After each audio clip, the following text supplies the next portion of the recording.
আসসালামু আলাইকুম। আমাকে শুনতে পাচ্ছেন আপনারা?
আসসালামু আলাইকুম, আমাকে শুনতে পাচ্ছেন আপনারা?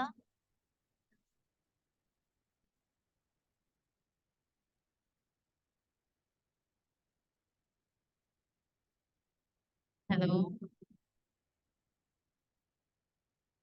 আপনারা কাইন্ডলি জয়েন করে ফেলেন, যদিও সময় আর কয়েক মিনিট বাকি।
শুরু করলাম। দরকার আছে?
হ্যালো, আসসালামু আলাইকুম, আমাকে শুনতে পাচ্ছেন আপনারা?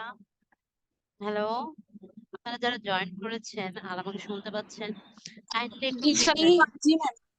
জি আমাকে স্পষ্ট শুনতে পাচ্ছেন আপনারা? জি ম্যাম, ভালো আছেন ম্যাম? আলহামদুলিল্লাহ ভালো আছি। আপনারা কেমন আছেন? ভালো আছেন? জি আলহামদুলিল্লাহ। আজকে কি আপনার প্রথম ক্লাস? জি না ম্যাম, ২ টা ক্লাস করছি। ও আচ্ছা। তো আজকে আমাদের পার্টিসিপেন্ট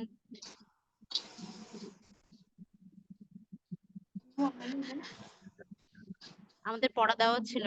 হ্যাঁ, জি পড়া ম্যাম। দেওয়া ছিল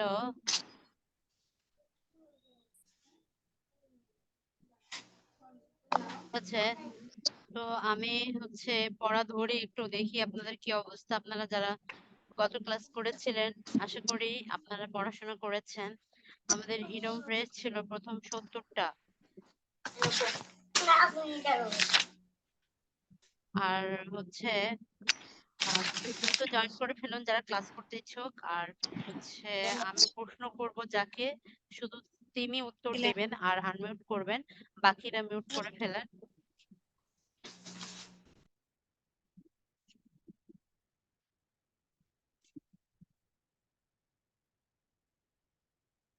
আচ্ছা,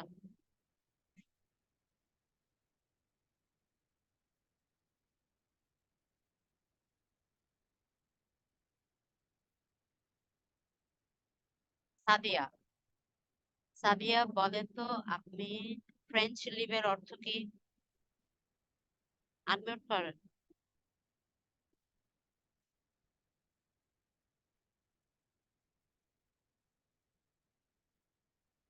সাদিয়া, সাদিয়া, তাড়াতাড়ি আপনারা যদি আমাকে শুনতে পান কাইন্ডলি আমি যখন নাম অ্যানাউন্স করবো আপনারা দ্রুত আনমিউট করে ফেলবেন। আনমিউট করে হচ্ছে কথা, আমার প্রশ্নের উত্তর দিবেন। ফ্রেঞ্চ লিভের অর্থ কি? সাদিয়া, দ্রুত উত্তর দেন। সাদিয়া শুনতে পাচ্ছেন না?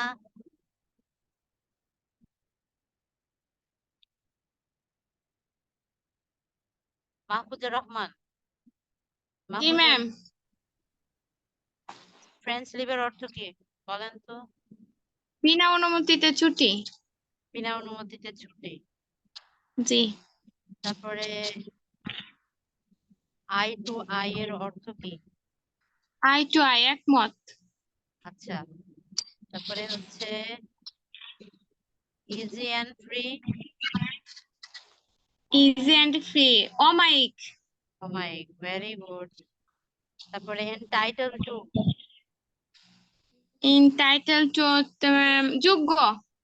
এন্টাইটেল টু অর্থ যোগ্য। তারপরে জি। Dilly daily. ডেলি ডেলি তো হচ্ছে হেলাফেলা করা, ভেরি মানে গুড, ভেরি গুড, সুন্দর। তারপরে শাহজাদ আলম।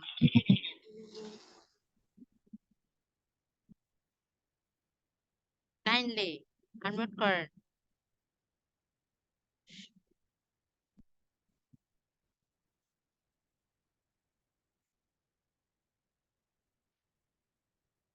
অ্যাপ্রোপ্রিয়েট প্রিপজিশন দেওয়া ছিল আপনাদের। শাহজাদ আলম শুনতে পাচ্ছেন?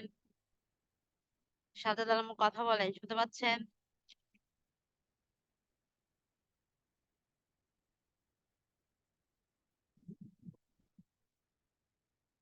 মাইক্রোফোন প্রবলেম, এখন আপনার প্রবলেম সলভ হয়নি, এভাবে তো আর হবে না। আপনাকে তো আপনার মাইক্রোফোন, ইয়ারফোন ঠিক করতে হবে। এভাবে আপনি কিভাবে এসএমএস এর মাধ্যমে উত্তর দেবেন? আচ্ছা ঠিক আছে, আপনি বলেন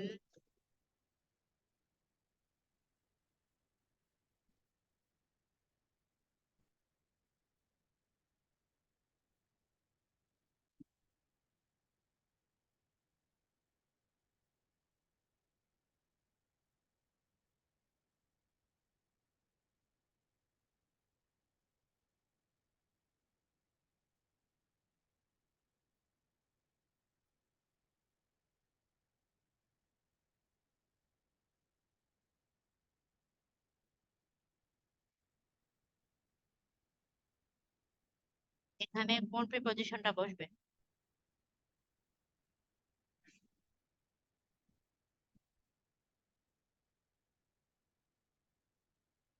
তাড়াতাড়ি বলেন, এখানে কোন প্রিপজিশন বসবে? উইথ হবে না, উইথ হবে না, এখানে ফর হবে। অ্যাংরি ফর মানে হচ্ছে কোনো কাজে রাগান্বিত হওয়া। মানে আমি কোনো কাজ করেছি, আই হ্যাভিং ডান দিস, আমি এটা করেছি, এই কাজটি করেছি, সে কারণে সে অ্যাংরি। আচ্ছা, তারপরে রাসেল মিয়া। ম্যাডাম আমি আজকে ফার্স্ট ক্লাস করতেছি ম্যাডাম, আমি পড়া জানি না। আপনি প্রথম ক্লাস করতেছেন? জি ম্যাডাম, আজকে প্রথম আমাদের জয়েন গ্রুপে করছি। অ্যাড নেই আপনি? আহ গ্রুপে অ্যাড হয়েছি ম্যাডাম, কিন্তু পড়াগুলো দেখা হয় নাই।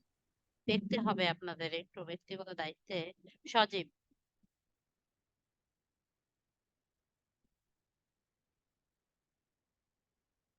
আমাদের 9 জন পার্টিসিপেন্ট কেন? বাকিরা কোথায়? কতদিন তো 18-19 জন আমাদের প্রেজেন্ট ছিল, কি হলো? সজীব শুনতে পাচ্ছেন? আপনি কি গত ক্লাস করেছিলেন? সজীব শুনতে পাচ্ছেন না? সুবর্ণা আক্তার,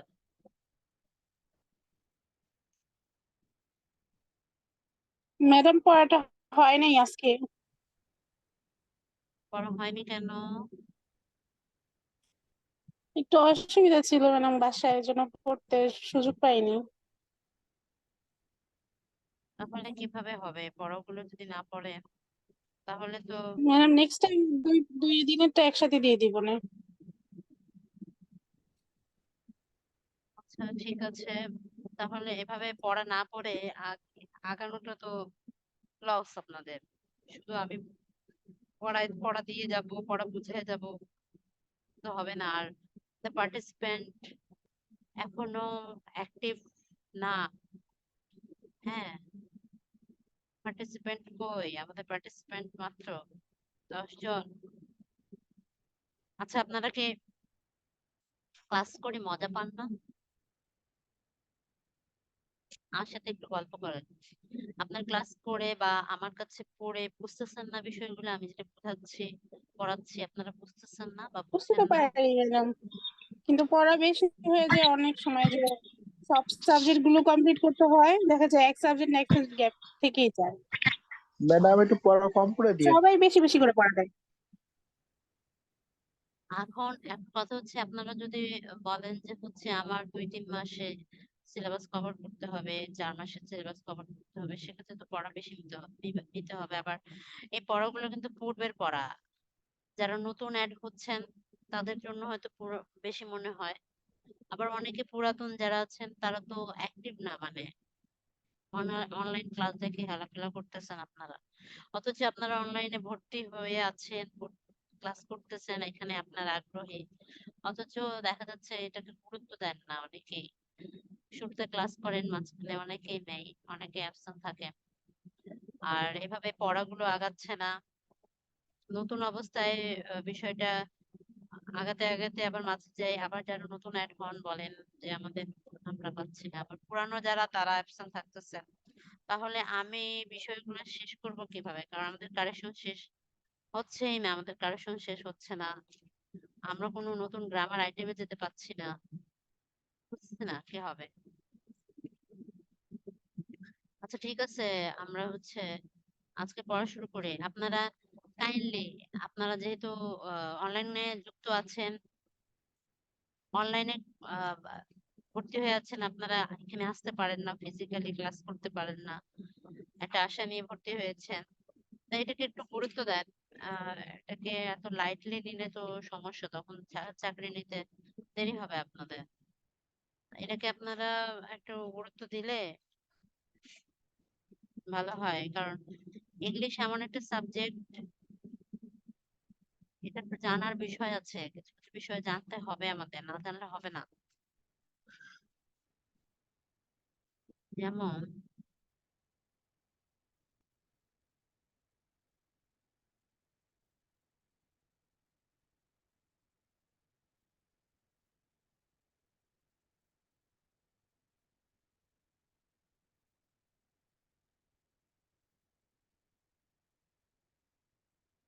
আচ্ছা, এই সেন্টেন্সটাকে কারেক্ট কে করতে পারবেন বলেন তো?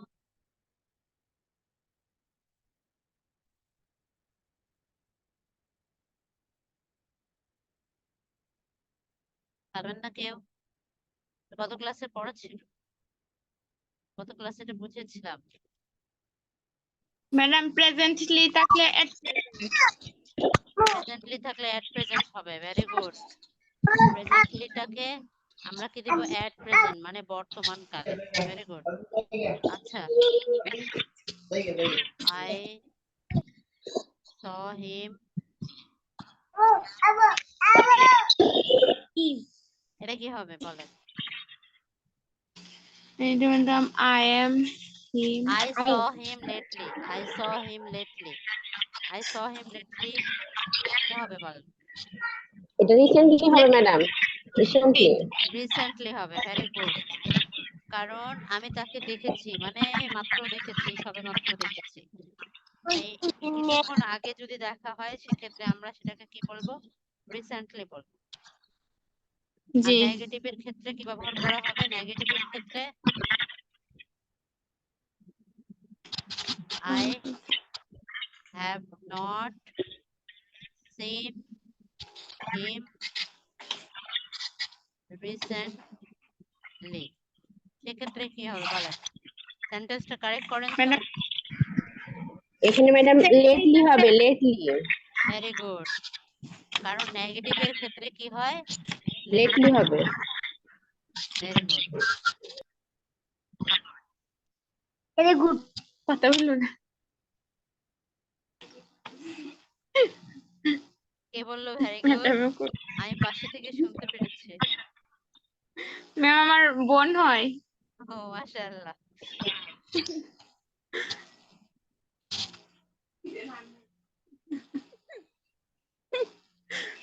আচ্ছা এটা বলেন কথা বললো না কথা বললো না কারেক্ট করেন এটাকে কারেক্ট করেন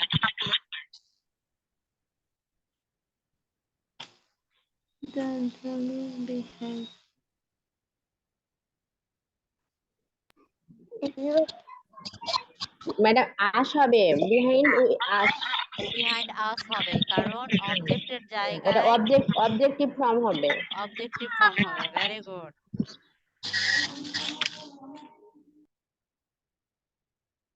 আচ্ছা আমাদের রুলস হচ্ছে কত দূর ছিল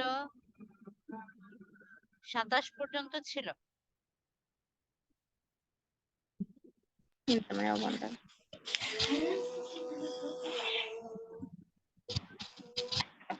পুরা মাহফুজ যারা কোনো কথা আনমিউট করেন।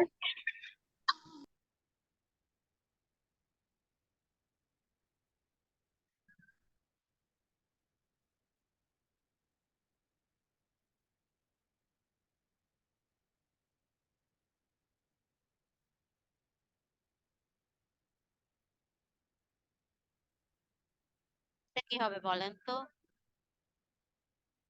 কারেক্ট করেন এখানে প্রিপজিশনের পর ম্যাম আইএনজি যুক্ত হবে, গোয়িং।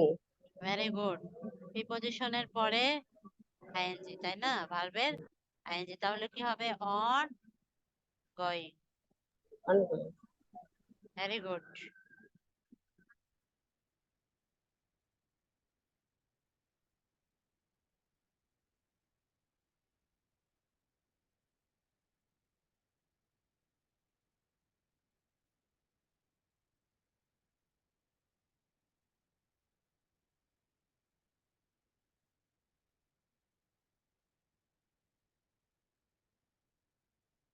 কি হবে বলেন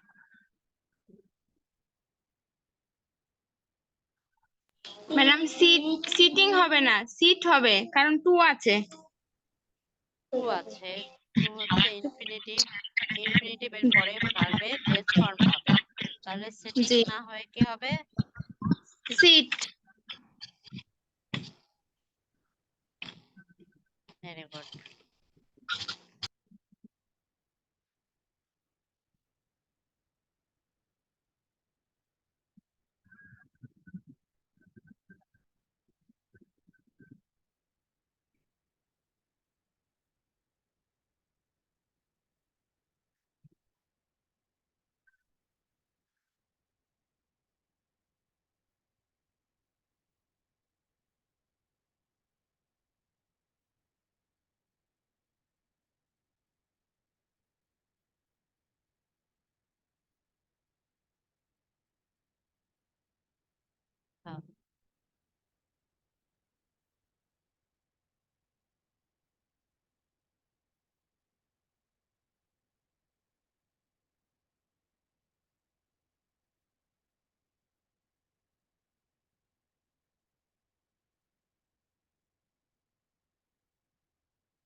আসসালামু আলাইকুম ম্যাডাম, আমি তো নতুন, এখন কোন ক্লাস হইতাছে আর কি, কোন টপিক? ওয়ালাইকুম আসসালাম। আজকে হচ্ছে আপনাদের এই সময় রাত 8টা বাজে ইংলিশ ক্লাস হচ্ছে। আপনি যদি নতুন হয়ে থাকেন তাহলে একটু ধৈর্য ধরে আমাদের ক্লাসগুলো দেখেন, রেগুলার ক্লাস করেন। আর আপনি যেহেতু মাঝখান থেকে শুরু করতেছেন, কন্টিনিউ করতে হবে আপনাদের সবাইকে। একই কথা আমি বলি, আপনারা অনেকেই মাঝখান থেকে শুরু করেন, মাঝ থেকে আসেন, ক্লাস কন্টিনিউ তো করবেন। আপনাদের সামনের পড়াগুলো পরবর্তীতে আপনারা ক্যাচ করতে পারবেন। এখন আমি যেটা পড়াচ্ছি একটু ধৈর্য ধরে পড়েন, শিখেন। আচ্ছা, আমার কাছে আপনাদের পুরান বইটা আছে আর কি, ইংরেজি জব পিডিআর। সমস্যা নেই, এই পুরাতন বই দিয়েও হবে। আচ্ছা, এটা এই সেন্টেন্সটাকে কারেক্ট করেন কেউ একজন, দেখি পারেন কিনা। এটা কি কারেকশন? হ্যাঁ, এটা কারেকশন, এটাকে কারেক্ট করেন দেখি ভুল কোথায়। ম্যাডাম এখানে দেনের পর হচ্ছে সাবজেক্টিভ ফর্ম হবে। দেনের পরে সাবজেক্টিভ ফর্ম হবে কেন বলেন তো? ম্যাম ওইটা ডানের পরে আই কারণ হবে। দুইটা সাবজেক্টের মধ্যে মানে তুলনা বুঝালে সেটা হচ্ছে সাবজেক্টিভ কেস হয়। Very good. এখানে ধরেন সে মানে এখানে একজনের সাথে আরেকজনের তুলনা বোঝাচ্ছে, এই সাবজেক্টের সাথে এর তুলনা বোঝাচ্ছে, তাই এটা কি হবে, সাবজেক্টিভ ফর্ম হবে, এই সাবজেক্ট অনুযায়ী বসবে। মানে সাবজেক্টের সি হবে, she is taller than taller than she হবে, তাই হি। না? জি ম্যাম। তাহলে হি ইজ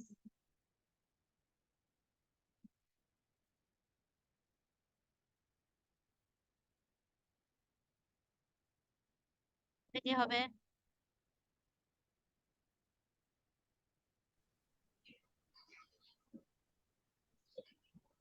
এখানে ডেম হবে, ডেম থেকে ডে হবে ম্যাডাম, ডে। দে হবে, কারণ দুইটা সাবজেক্টের মধ্যে তুলনা, মানে is as happy as them, তাই না? তার সাথে এই যে প্রথম ব্যক্তির সাথে তুলনা করা হচ্ছে পরের জনদের, যখন প্রথম ব্যক্তির সাথে পরের জনদের তুলনা করা হবে তখন কি হবে, সাবজেক্টিভ ফর্ম অনুযায়ী বসবে, দেম না হয়ে কি হবে, দে হবে। আচ্ছা,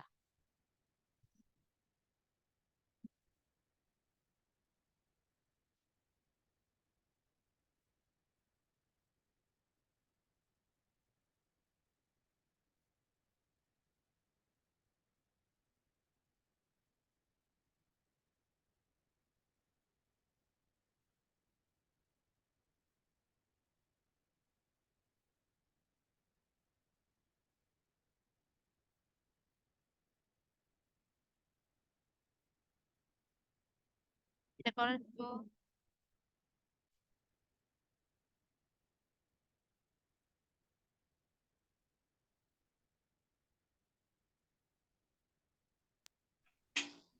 ম্যাডাম মি অবজেক্টের পরিবর্তে আই হবে। হবে আই।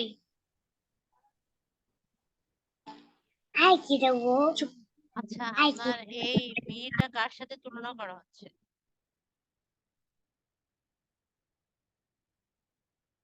আপনি বলেন, এই মিটা ইউ এর সাথে তুলনা করা হচ্ছে নাকি ই এর সাথে তুলনা করা হচ্ছে?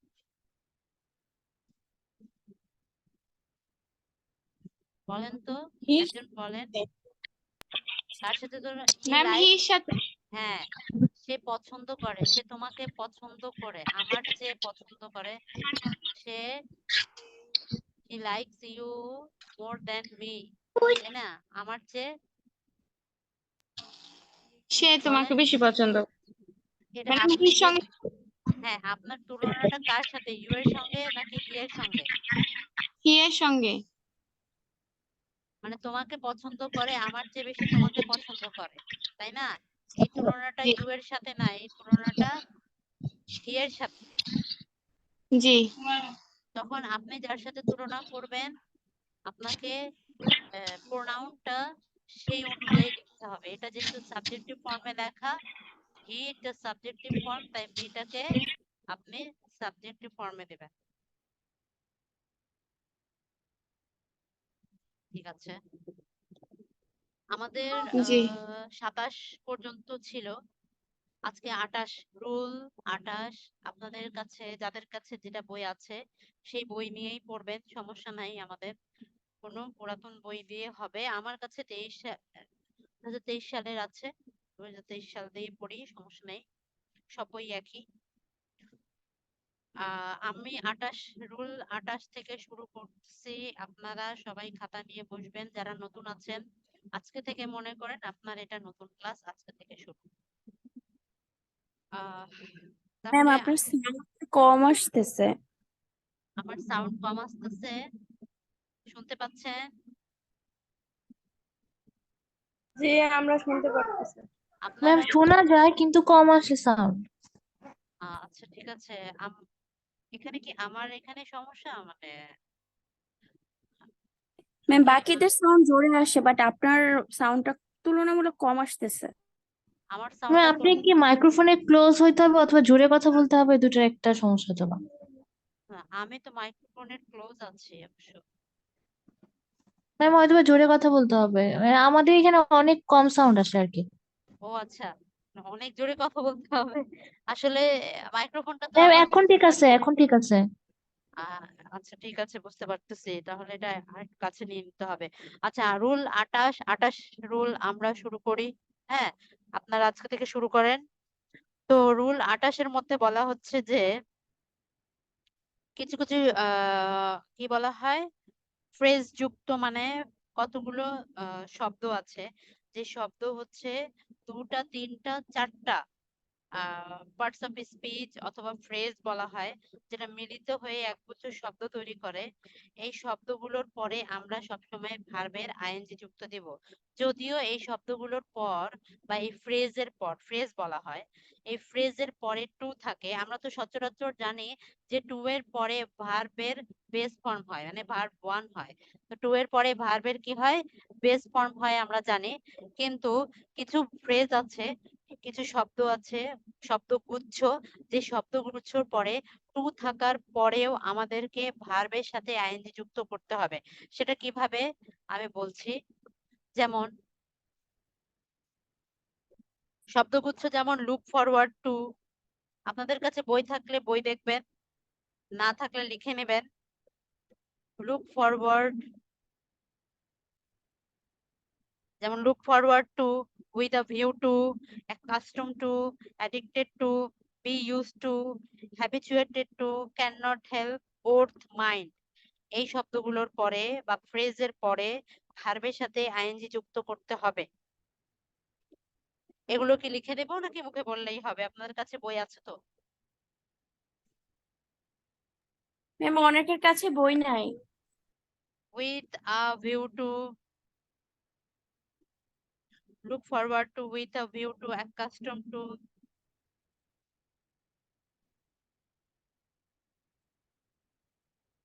addicted to,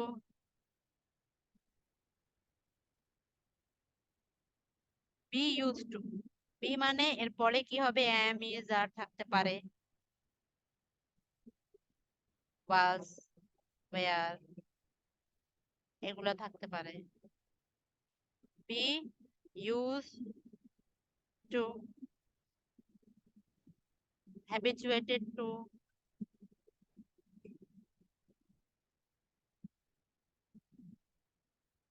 cannot help,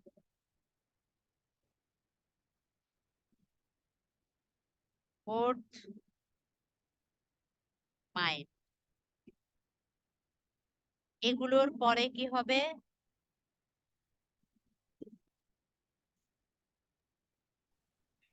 ভার্বের সাথে আইএনজি হবে। হ্যাঁ, ভার্ব প্লাস কি হবে, আইএনজি হবে। মানে আমাদেরকে এই ফ্রেজগুলো মুখস্থ রাখতে হবে। Look forward to, with a view to, accustomed to, addicted to, be used to. একটা ইউজ টু, শুধু ইউজ টু থাকলে কিন্তু ভার্বের কি হবে, বেস ফর্ম হবে। ইউজ টু, শুধু ইউজ টু থাকলে ভার্বের বেস ফর্ম হয়, এটা লিখে নেবেন। শুধু ইউজ টু থাকলে ভার্বের বেস ফর্ম হবে। কিন্তু বি ইউজ টু, বি মানে am, is, are, was, were, যে কোনো একটা অক্সিলারি যদি থাকে, দিয়ে যদি ইউজ টু বলে সেক্ষেত্রে ভার্বের সাথে ING, habituated to, can not help, both mind, এই শব্দগুলোর পরে সব সময় ভার্বের সাথে এনজি যুক্ত করতে হবে, এগুলো মুখস্থ রাখবেন। যেমন আমি কিছু উদাহরণ দেই।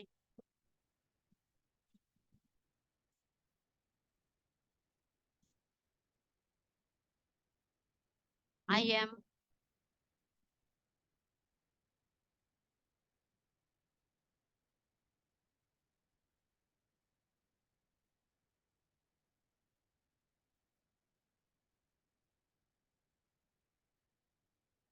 I am accustomed to live a simple life, মানে আমি সহজ জীবন যাপন করতে অভ্যস্ত।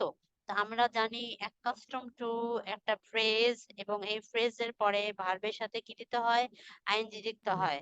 আইন আমরা যুক্ত যখন হয়। সেন্টেন্স দেখবো যে কারেকশনে এখানে এভাবে কাস্টম টু দেওয়া আছে কিন্তু এরপরে ভার্বের বেস ফর্ম করা, তখন আমরা এটাকে সঠিক করে লিখবো, যা আছে সব ঠিক থাকবে, শুধু লিভের জায়গায় লিভিং হবে, আর কিছু না।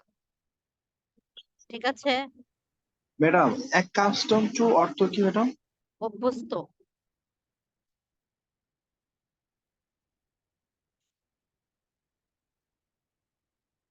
ঠিক আছে, অভ্যস্ত বোঝায়।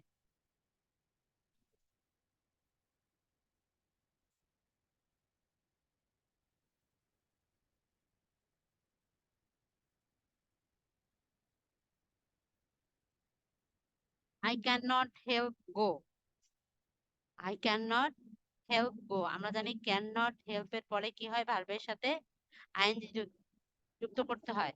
তো আমরা কারেকশনে দেখবো যে এইভাবে ওরা হেল্পের পরে ভার্বের বেস ফর্ম দিয়ে রাখবে। আমাদের এখানে যেটা করতে কারেকশন হবে, লিভিং হবে। ভার্বের সাথে আইএনজি যুক্ত করতে হবে। বুঝিনি আপনার কথা। যে আপনার কথা বুঝিনি, কাইন্ডলি রিপিট করেন।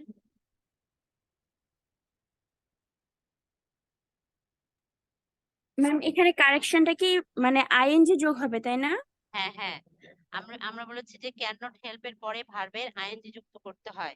কারেকশনের মধ্যেও থাকবে কি, ওরা এই ধরনের গ্রামাটিক্যাল ভুল করে রাখবে। আমাদের যদি এটা জেনে থাকা থাকে যে কেন, আমরা যদি জানি যে ক্যান নট হেল্প এর পরে ভার্বের সাথে আইএনজি যুক্ত করতে হয়, তাহলে আমরা সহজে আইডেন্টিফাই করতে পারবো যে আসলে ভুলটা কোথায়। কিন্তু আমাদের যদি এটা জানা না থাকে যে ক্যান নট হেল্প এর পরে ভার্বের সাথে আইএনজি যুক্ত করতে হয় কিনা, তাহলে তো আমরা পারবো না। বুঝতে পেরেছেন?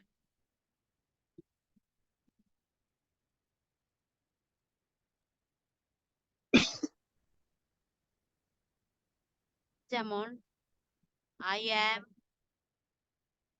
used to drive, used to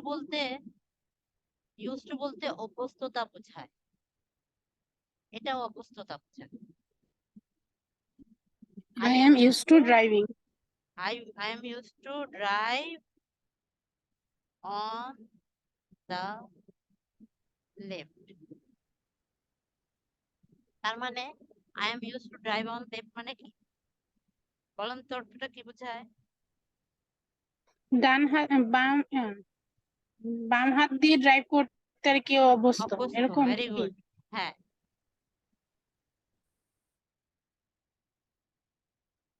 বাঁ হাত দিয়ে, অনেকে বাঁ হাত দিয়ে কাজ করে, ড্রাইভ করে। বাম হাত তো বেশি ইউজ হ্যাঁ, করে, হ্যাঁ। অভ্যস্ততা এটা বোঝায়। এটা কি বোঝায়? অভ্যস্ততা বোঝায়। তাই আমি বলেছি শুধু যদি ইউজ টু থাকে তখন ভার্বের সাথে, ভার্বের পরে কোনো কিছু হবে না, এসবে দিয়ে যুক্ত করতে করা যাবে না বা এডি করা যাবে না। কিন্তু আপনি দেখবেন যে অ্যাম দেওয়া আছে, মানে কি এটা বি ভার্ব থাকে। যদি বি ভার্ব থাকে তখন এরপরে কি হ্যাঁ, দিবেন? ভার্বের সাথে আইএনজি যুক্ত আমার করতে সাথে হবে। আইএনজি হবে, হ্যাঁ, ড্রাইভিং। যেমন আমি যদি দেই I used to drive on the তাহলে হবে left, যদি এমন দেওয়া থাকতো তখন ড্রাইভ যা আছে ড্রাইভই থাকতো, তখন আমাদের কি তাহলে তখন আর আইএনজি হবে না। করতে পারতো? হ্যাঁ, করতাম না, তখন এটা সঠিক ছিল। তাহলে আপনাদের মনে রাখতে হবে আগের শব্দগুলো যেটা দিয়েছি, এই যে লুক ফরওয়ার্ড টু মানে খোঁজা, উইথ আ ভিউ টু মানে উদ্দেশ্যে, তারপরে হচ্ছে এটা খোঁজা, তারপরে এটা উইথ আ ভিউ টু মানে উদ্দেশ্য বোঝায়। অ্যাকাস্টম টু মানে অভ্যস্ততা বোঝায়। অ্যাডিক্টেড টু মানে কি, অভ্যস্ত না বা আসক্ত? বুঝতেই আসক্ত, addicted to. Be used to মানে এটাও অভ্যস্ততা বোঝায়, অতীতের অভ্যস্ততা। তারপরে হ্যাবিচুয়েট, হ্যাবিচুয়েট মানে এটাও অভ্যস্ততা। এই সবগুলোর সাথে একই মানে অর্থের হ্যাঁ, মতো। মোটামুটি একই অর্থ বোঝায় আর কি। ওর্থ মানে মূল্য বোঝায়। হ্যাঁ, ক্যান নট হেল্প আর ক্যান নট বাট মাইন্ড, করে এই গেলাম। দুইটার অর্থ কি বোঝায়? Can not but, can not help মানে এটা অর্থটা কি হুম, বোঝায়, মাস্টের বিপরীতটা না, যে আমার এটা কাজটা করতে হবে, আই মাস্ট গো দেয়ার, মানে আমাকে সেখানে যেতেই হবে। সেখানে অবশ্যই যেতে হবে। যেতে হবে, অবশ্যই যেতে হবে। এটা যখন আপনি নেগেটিভ বুঝাবেন যে I can not help going, মানে আমি সেখানে না গিয়ে পারলাম না, আমাকে হুম, সেখানে যেতেই হবে। এই মাস্টের, মাস্ট যেমন বাধ্যবাধকতা বোঝায়, তেমন এই ক্যান নট হেল্প দ্বারা বাধ্যবাধকতা বোঝায়, যে আমাকে সেখানে যেতেই হবে, তাই না? আমার ম্যাডাম সেখানে এখানে যাওয়া উচিত। ক্যান নট হেল্প না দিয়ে ক্যান নট বার দিলে কি আইএনজি হইতো? না, ক্যান নট বাদ দিলে কখনো আইএনজি হবে না।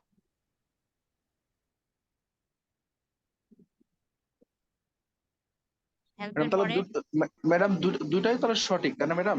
যদি এখানে হ্যাঁ হেল্প হ্যাঁ দেই তাহলে ভার্বটা আইএনজি, আর বার হ্যাঁ হ্যাঁ, দিলে প্রেজেন্ট বাদ ফর্ম। দিলে তো হ্যাঁ বেস ফর্ম, বাদ দিলে বেস ফর্ম দিবেন। কিন্তু আমরা যেহেতু আমরা একগুচ্ছ শব্দ পড়তেছি, যেই শব্দগুলোর পরে ভার্বের আইএনজি দিতে হয়, সেই জন্য এই হেল্প শব্দটা মানে এই শব্দগুচ্ছ বা ফ্রেজ গুচ্ছটা ব্যবহার করা হচ্ছে। বুঝতে পেরেছেন?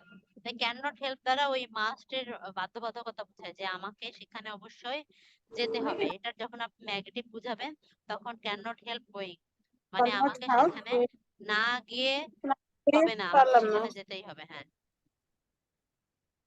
জি ম্যাডাম, বুঝতে পারছি। আচ্ছা ঠিক আছে, আপনাদের ম্যাম 28 নম্বর রুলস ম্যাম এই ক্লিয়ার? রুলস এর একটা ট্রান্সলেশন একটু বলে দেন, 208 অথবা 7 এরকম একটা যদি বাংলা করে দিতেন।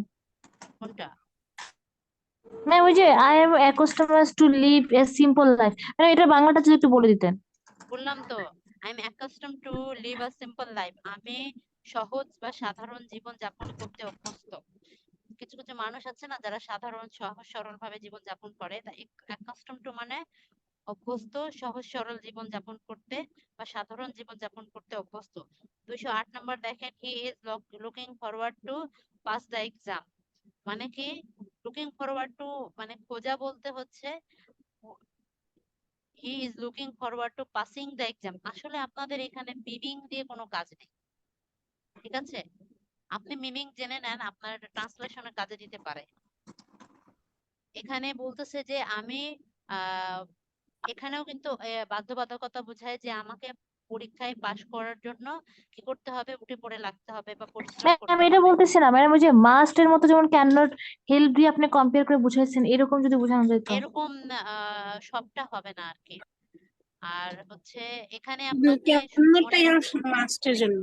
হ্যাঁ হ্যাঁ, আমি হেল্প দা বুঝাচ্ছি কারণ হেল্প ক্যানট হেল্পটা হচ্ছে মাস্টের বিপরীত নেগেটিভের ক্ষেত্রে ব্যবহার করা হয়।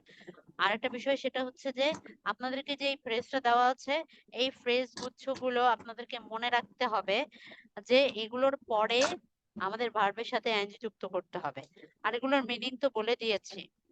209 নাম্বারটা বলেছেন, they went there with a view to buy a book, তারা সেখানে গিয়েছে কেন, উইথ আ ভিউ টু মানে উদ্দেশ্যে, তাদের যাওয়ার উদ্দেশ্যটা কি, বই কেনা, বই কিনতে যাওয়ার বই কেনার জন্য তারা সেখানে গিয়েছিলেন। তা উইথ আ ভিউ টু এর পরে বাই এর আইএনজি যুক্ত করা হয়েছে, বাই। ক্যানট হেল্পটা বলেছি, আই এম ইউজ টু টা আমি লিখে দিয়েছি, আই ইউজ টু ড্রাইভ, এই যে দেখেন, I use to driving on the left, আমি বলেছি আই ইউজ শুধু টু, ইউজ টু থাকলে হ্যাঁ ড্রাইভিং, বি এই ভার্ব যে না আমি যে থাকলে আইএনজি হবে বলেছিলাম না, যে সেটাই। ইউজ টু শুধু যদি থাকে, শুধু ইউজ টু থাকলে ড্রাইভের মানে আইএনজি হবে ভার্বের না। বেস ফর্ম হবে, ড্রাইভ হবে, আইএনজি তখন হবে না। মানে আপনি ড্রাইভসও দিতে পারবেন, ঠিক আছে? আপনি হুম, ড্রাইভস দিতে পারবেন না, আপনি আর ড্রাইভ দিতে পারবেন না, পাস্ট পার্টিসিপল করতে পারবেন না, আপনি এ যুক্ত করতে পারবেন না। আপনাকে শুধু কি করতে হবে, ভার্বের যে বেস ফার্স্ট প্রেজেন্ট ফর্মটা, ফর্ম দিতে হবে। হ্যাঁ প্রেজেন্ট ফর্ম বা বেস ফর্ম যেটা, সেটা আপনাকে দিতে হবে। I use to drive on the left. On the যেমন ওডিও মাইন, এই জিনিসটা খুব আসে পরীক্ষায়।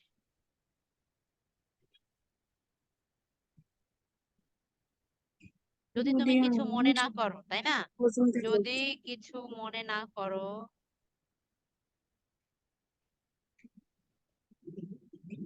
যদি কিছু মনে না করো তাহলে দরজাটি কি বন্ধ করবে? Close the door. আমরা অনেকে এটা আসলে রিকোয়েস্ট করা বোঝায়, যে অনেক সময় আমরা কাউকে দিয়ে কোনো কাজ করাই না, যে কোনো কাজ আছে তাকে দিয়ে করাচ্ছি, তখন আমরা তখন তাকে দিয়ে কাজ করাতে গেলে কিভাবে কথা বলবো? আমাদের একটা কথা বলার একটা ম্যানার আছে, যে আমি তাকে ডিরেক্ট বলবো না যে এই দরজাটা বন্ধ করে দাও তো, এভাবে বলা যায়? এভাবে বললে কেমনটা লাগে? তো আমরা কি করব, তখন তাকে রিকোয়েস্ট একটু করতে হবে। রিকোয়েস্ট করবো, যদি কিছু মনে না করো এই দরজাটা একটু বন্ধ করে দেবে বা দরজাটা একটু খুলে দেবে। তো এটার ইংলিশটা হচ্ছে উড ইউ মাইন্ড, হ্যাঁ, ক্লোজ দা ডোর। আমাদের এখানে শেখার বিষয় এটা হচ্ছে একটা ইম্পারেটিভ সেন্টেন্স। হ্যাঁ, এটা রিকোয়েস্ট করার ক্ষেত্রে ইম্পারেটিভ সেন্টেন্স। আরেকটা বিষয়টা হচ্ছে আমরা জানি যে মাইন্ড এর পরে ভার্বের কি হয়, ভার্বের সাথে আইএনজি যুক্ত করতে হয়। তো এখানে কি দেওয়া আছে? ক্লোজ দেওয়া আছে। আমরা কি করব? ক্লোজিং করব। হ্যাঁ, আমরা মাইন্ডের পরে কিনবো। আমি অর্থটা বুঝিয়ে দিয়েছি, কিন্তু যাদের অর্থ closing the related door. Problem, mind closing কি হবে? দা ডোর। হ্যাঁ,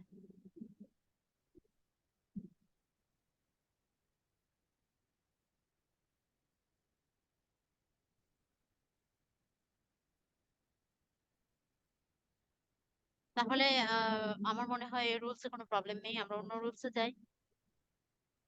ম্যাম আরেকটু যদি শুনতেন, ম্যাম ওই যে ইউজ টুর ব্যাপারটা যদি আরেকটু বলতেন, যে 211 আর 212। আচ্ছা ঠিক আছে, ইউজ টুর ব্যাপারে আমি বলছি যে বি ইউজ টু আর ইউজ টু, আপনাকে এই দুটো পার্থক্যটা বুঝতে হবে। অক্সিলারি ভার্ব সহ আর অক্সিলারি ভার্ব ছাড়া।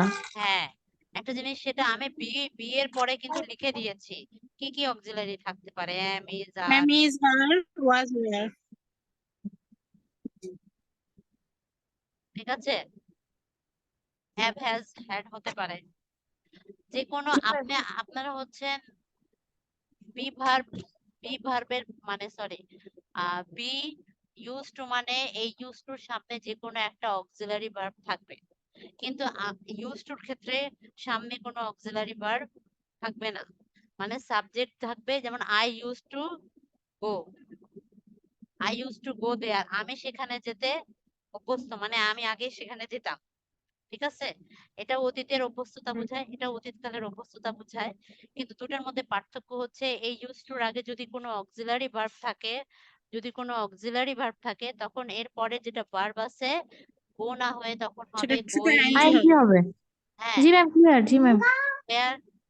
জি ম্যাম। ঠিক আছে, 29 নাম্বার রুলস ম্যাম দেখেন। 214 নাম্বার ইউনিটটা আমাকে একটু অনুবাদ করে বলে দিলে ভালো হয়। He is addicted to he is addicted to gambling, মানে জুয়া খেলে না? হি হ্যাঁ ইজ বুঝতে পারছি। অ্যাডিক্টেড টু, অনেকে জুয়া খেলে কিন্তু এখন হচ্ছে ওই যে ফোনে খেলে, বিভিন্ন ধরনের গেম খেলে, তো এটাকে বলা হয় হ্যাঁ জুয়া খেলা, গ্যাম্বলটা গ্যাপ। হচ্ছে, হ্যাঁ গ্যাম্বল। তো আমরা জানি অ্যাডিক্টেড টু এর পরে কি হবে, ভার্বের সাথে আইএনজি যুক্ত করতে হয়, তো গ্যাম্বল হবে না, gambling. Gambling, he is addicted to gambling. বুঝেছেন? জি ম্যাম। নেক্সট রুলসে যেতে পারি। জি ম্যাম। আচ্ছা ঠিক আছে, আমাদের গ্রামাটিক্যালে দেখবেন যে কিছু কিছু প্রোনাউন আছে, যে প্রোনাউন গুলো পাশাপাশি বসে, মানে দুটা অথবা তিনটা প্রোনাউন যখন পাশাপাশি বসবে 3টা প্রোনাউন ম্যাক্সিমাম ক্ষেত্রে দেখা যায়, অথবা 2টা থাকতে পারে। তো সেই প্রোনাউনের আমরা সরি, প্রোনাউন তো চিনি, তার সাথে আমরা ফার্স্ট পারসন সেকেন্ড পারসন চিনি। জি ma'am. First person second person আপনারা চেনেন? জি ম্যাম। ফার্স্ট পারসন কোনগুলো, আই, আই, সি, তাই না? Second person you, you, third person you, he, they, না, শি, দেম। তাই না? এটা জি, থার্ড পারসন এই পার্সনটা আমাদেরকে দেখতে হবে, ঠিক আছে? আপনারা পার্সন অনুযায়ী মনে রাখেন। ফার্স্ট 1 2 3, তাহলে 1 এর মধ্যে কোনগুলো পড়ে আই উই, 2 এর মধ্যে কোনগুলো পড়ে ইউ, আর 3 এর মধ্যে কোনগুলো পড়ে হি সি দে। এই 3টা আপনাকে 1 2 3 দ্বারা আইডেন্টিফাই করে রাখতে হবে। কেন? পরবর্তীতে আপনারা যাতে ইজি ভাবে বুঝতে পারেন। এখন একটা বিষয়, সেটা হচ্ছে প্রোনাউন যখন এরকম আপনি যখন 2-3টা প্রোনাউন একসাথে পাশাপাশি দেখবেন, তখন হচ্ছে আপনারা এদের সিকোয়েন্সটা আপনাদেরকে মনে রাখতে হবে, একটা সিস্টেম অনুযায়ী মনে রাখতে হবে। যখন এই 3টা প্রোনাউন পাশাপাশি বসে আহ বোঝায় যে এই 3জনই ব্যক্তি, বা এই 3জন প্রোনাউন গুলোকে তো ব্যক্তিকে বোঝায়, কোনো ব্যক্তিকে ইন্ডিকেট করে, তাই না? এই যে পার্সন গুলো I we you he she, এগুলো তো কোনো ব্যক্তিকে ইন্ডিকেট করে। তো এই ব্যক্তিগুলো যখন একত্রে কোনো কাজ করে, মিলেমিশে যখন কোনো কাজ করে, তখন এদের সিকোয়েন্সটা হয় কি অনুযায়ী? থার্ড পারসন 2 মাঝখানে থাকে। 3 1, এভাবে 231 এভাবে মনে রাখবেন। 2 3 সেকেন্ড শেষে 1, হ্যাঁ, 2 3 1, 231 এভাবে মনে রাখতে পারেন আপনারা, এটা বোঝার জন্য। এখন বলি 231 মানে যখন তারা মিলে কোনো কাজ করবে, কোনো কাজ করবে মানে তাদের ডিসিশনের মধ্যে, সিদ্ধান্তের মধ্যে কি থাকবে? মিল থাকবে, বা 3জন মিলে একই কাজ করবে। যখন এই বিষয়টা বুঝাবে, তখন আপনারা এই যে প্রোনাউন গুলো হচ্ছে কি সিকোয়েন্স অনুযায়ী দিবেন, 2 3 1, মানে আগে সেকেন্ড পারসন, তারপর থার্ড পারসন, তারপর ফার্স্ট পারসন। মানে আপনি কারেকশনে এটা দেখবেন যে আসলে পার্সন গুলো উলটপালট করে দেওয়া আছে, আপনাকে 2 3 1 অনুযায়ী ঠিক করতে হবে। এই জিনিসটা তুলে নেন, আমি পরে বলতেছি। সেন্টেন্স বললে আপনারা আসলে সেটা বুঝতে পারবেন ক্লিয়ারলি। যেমন I, he and you will go there। এখানে দেখেন, এই যে আই একটা পার্সন, হি একটা পার্সন, ইউ একটা পার্সন, এখানে ডি হবে। আই, হি, ইউ, এটা হচ্ছে ফার্স্ট পার্সন, এটা থার্ড, আর এটা সেকেন্ড। আপনারা এখন দেখেন এটার সেন্টেন্সটা মিনিং করেন যে 3জন মিলে কোথায় যাচ্ছে? উইল গো দেয়ার, তারা সেখানে যাবে, মানে 3জন মিলেই কিন্তু যাবে। এই সেন্টেন্সে কোনো আহ বিরোধ, কোনো ঝগড়া, তারপরে মতবিরোধ বুঝাচ্ছে না।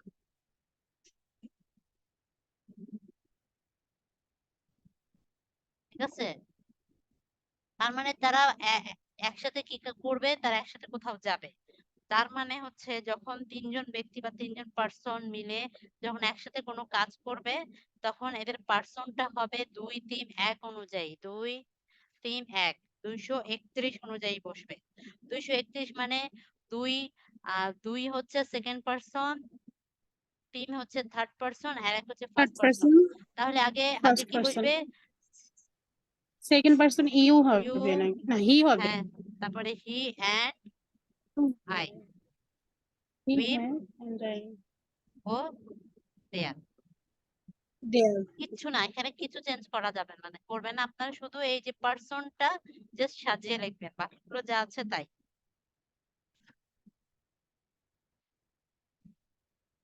যেমন আরো বলি, ম্যাম এটা আর লাগবে না, নেক্সট। পারবেন? জি ম্যাম, এটা পারবো। আরেকটা বুঝি, অনেকে হয়তো পারবে না। আপনাদের কারোরই লাগবে না?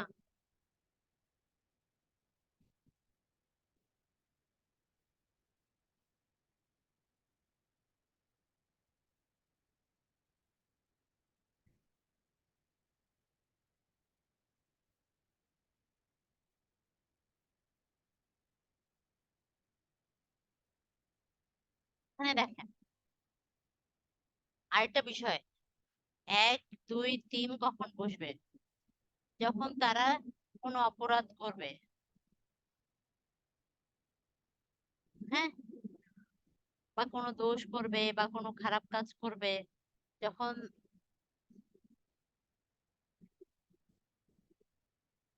তিনজন মিলে যখন খারাপ কাজ করবে, কোনো দোষের কাজ করবে, মানে কোনো নেগেটিভ কাজ যদি করে, সেক্ষেত্রে পার্সন গুলো 1 2 3 অনুযায়ী বসাবেন। আর 231 অনুযায়ী কখন বসাবেন? যখন পার্সন গুলো দেখবেন যে একসাথে মিলেমিশে কোনো ভালো কাজ করছে, কোনো পজিটিভ কাজ করছে, হ্যাঁ, কোনো ভালো কাজ বা কোনো পজিটিভ কাজ যদি করে তখন 231, আর কোনো অপরাধ দোষ বা খারাপ কাজ যদি বোঝায় তখন 2 3 1 অনুযায়ী বসবে। তাহলে এইটা ঠিক করেন তো, কি হবে? সেন্টেন্সটা ঠিক করেন তো।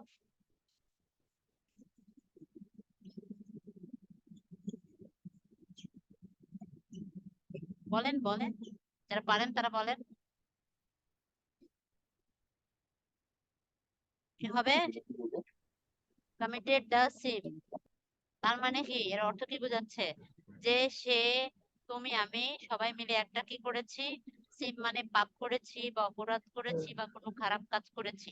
ম্যাম আমি আর বললাম যে কোনো খারাপ কাজ অপরাধ পাপ বোঝালে তখন 1 2 3 সিকোয়েন্সে বসবে। 1 তখন 2 হবে 3 আই আই, আই ইউ মানে হচ্ছে you, and he and and he বাকিটা যা had আছে তাই, committed আছে, আর কিছু না, শেষ।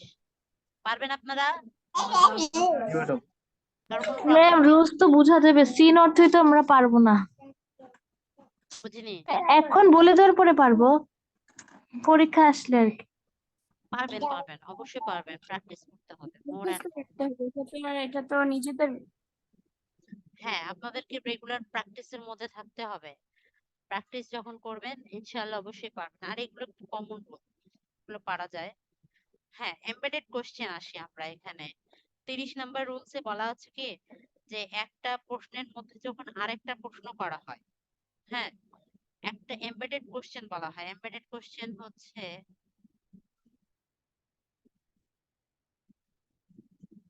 এমবেডেড কোশ্চেন মানে হচ্ছে প্রশ্নের মধ্যে প্রশ্ন জুড়ে দেওয়া।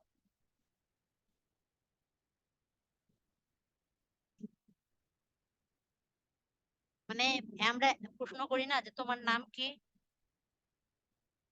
আমরা প্রশ্ন করি যে তোমার নাম কি, আমরা যখন প্রশ্ন করতেছি একটা প্রশ্ন, কিন্তু যখন আমরা বলছি যে তুমি কি জানো, তার নাম কি, তুমি কি জানো একটা প্রশ্ন, তার নাম কি একটা প্রশ্ন।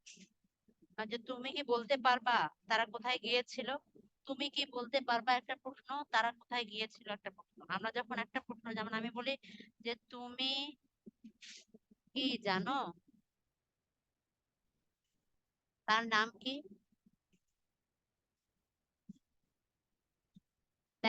দেখেন এখানে একটা তুমি কি জানো একটা প্রশ্ন, তার নাম কি একটা প্রশ্ন।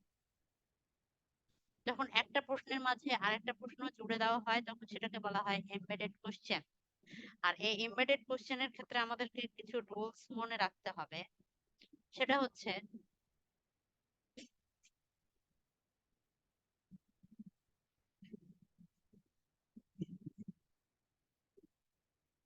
আমরা যখন প্রথম প্রশ্নটা থাকে, যেমন বলবো যে ডু ইউ নো, আমি উদাহরণ দিয়ে দেখাচ্ছি। প্রথম প্রশ্ন মানে প্রথম প্রশ্ন যেটা থাকবে, ডু ইউ নো, আগে লিখি তাহলে বুঝতে পারবেন। ডু ইউ নো,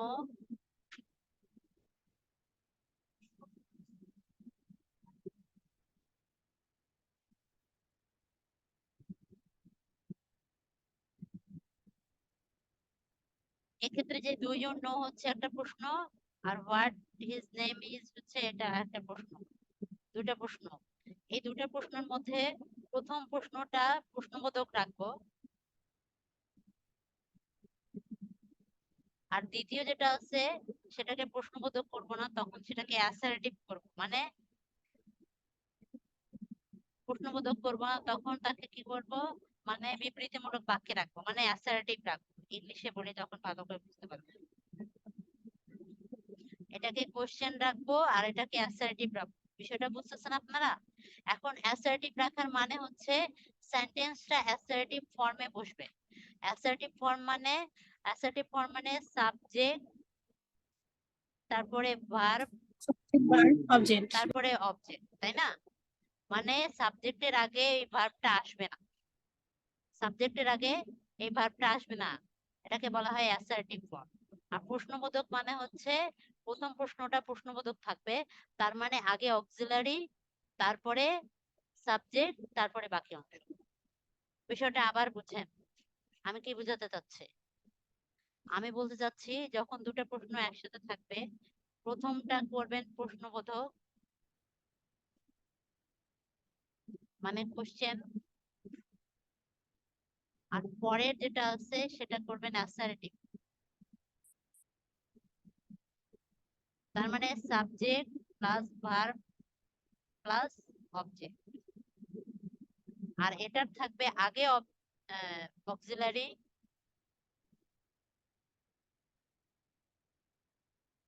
অথবা ডাব্লিউএইচ, তাই না? কি থাকবে?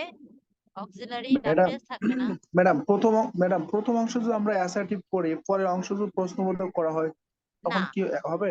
না, প্রথম কেন হবে প্রশ্নটা না? সব সময় প্রথম প্রশ্নটা প্রথমে তার নাম কি তুমি কি জানো, এভাবে হবে না। তুমি কি জানো তার নাম কি? এমবেডেড কোশ্চেনের গঠন প্রণালীটাই এরকম। আপনি এমবেডেড কোশ্চেনের গঠনটাই হচ্ছে প্রথম প্রশ্নটাকে প্রশ্নবোধক রাখতে হবে, আর দ্বিতীয় প্রশ্নটাকে প্রশ্নবোধক যদিও করা হবে, প্রশ্ন করা হচ্ছে, কিন্তু সেটা প্রশ্নবোধক হিসেবে নয়, সেটাকে অ্যাসার্টিভ ফর্মে রাখতে হবে। বিষয়টা বুঝেছেন?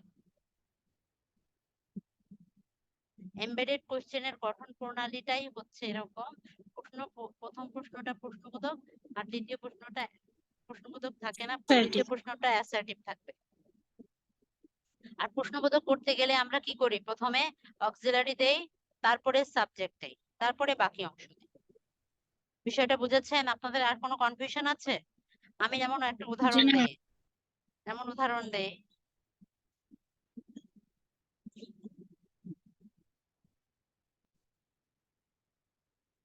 Do you tell me.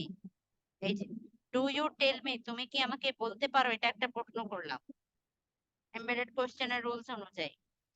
Do you tell me, তখন বলবেন হোয়ার হি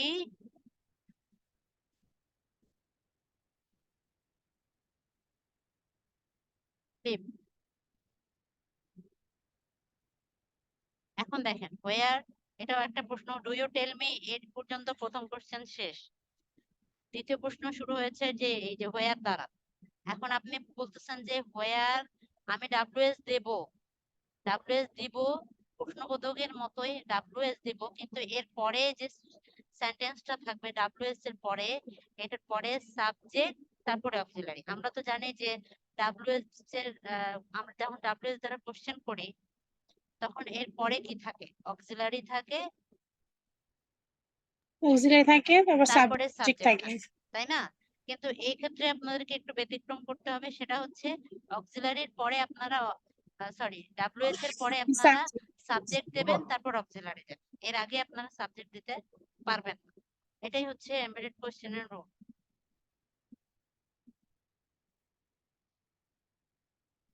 যেমন আমি একটা ভুল কোশ্চেন দেই, আপনারা এটা কারেকশন করেন।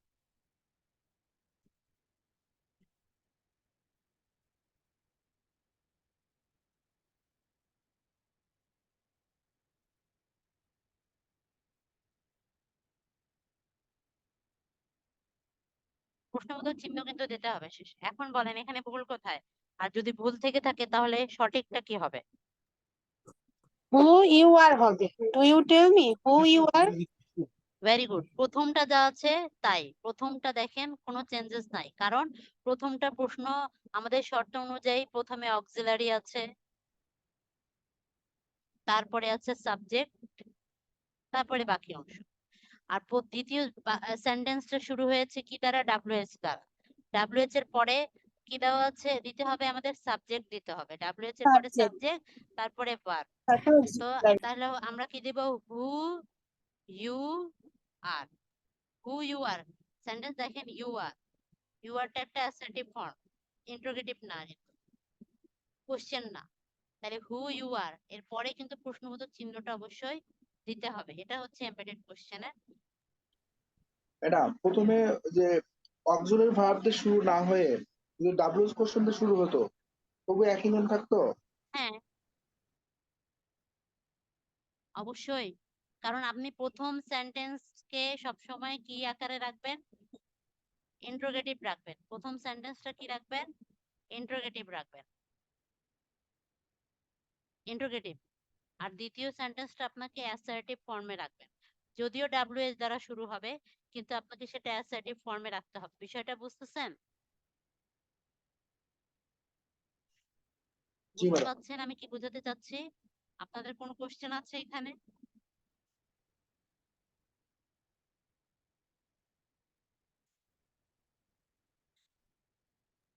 ম্যাডাম একটা ডাব্লিউএস কোশ্চেন দিয়ে একটা উদাহরণ দিলে ভালো হতো। ডাব্লিউএইচ এমবেডেড কোশ্চেনের ক্ষেত্রে যখন আপনি কোনো ব্যক্তিকে ইন্ডিকেট করে বলবেন, হ্যাঁ, তখন আপনার অবশ্যই সেটা অক্সিলারি দিয়েই শুরু হবে, ডাব্লিউএস দ্বারা শুরু হবে না।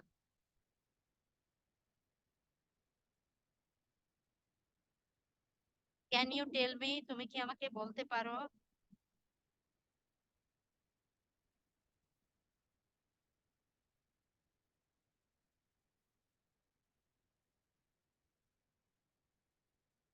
সেন্টেন্সটা ঠিক কর।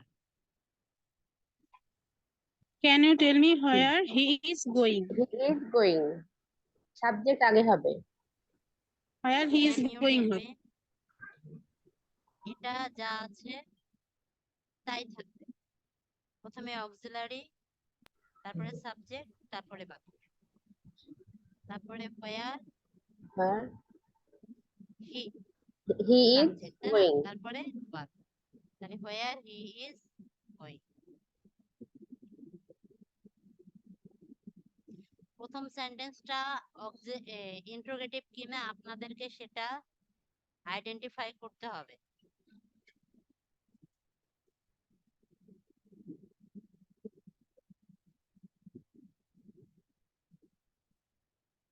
বুঝতে পেরেছেন? আর কোনো কোশ্চেন আছে আপনাদের? জি না ma'am। ম্যাডাম তাহলে প্রথমে বাক্য শুরু অবশ্যই অক্সিলারি ভার্ব দিয়ে শুরু হবে। অক্সিলারি ভার্ব দিয়ে শুরু হবে বলতে গেলে আপনার প্রথম বাক্যটা অবশ্যই ইন্টারোগেটিভ সেন্টেন্স হতে হবে। ঠিক আছে? ম্যাডাম তাহলে ডাব্লিউএস কোশ্চেন দিয়ে একটা বাক্য দেখান ম্যাডাম, প্রথমে ডাব্লিউএস কোশ্চেন থাকলো।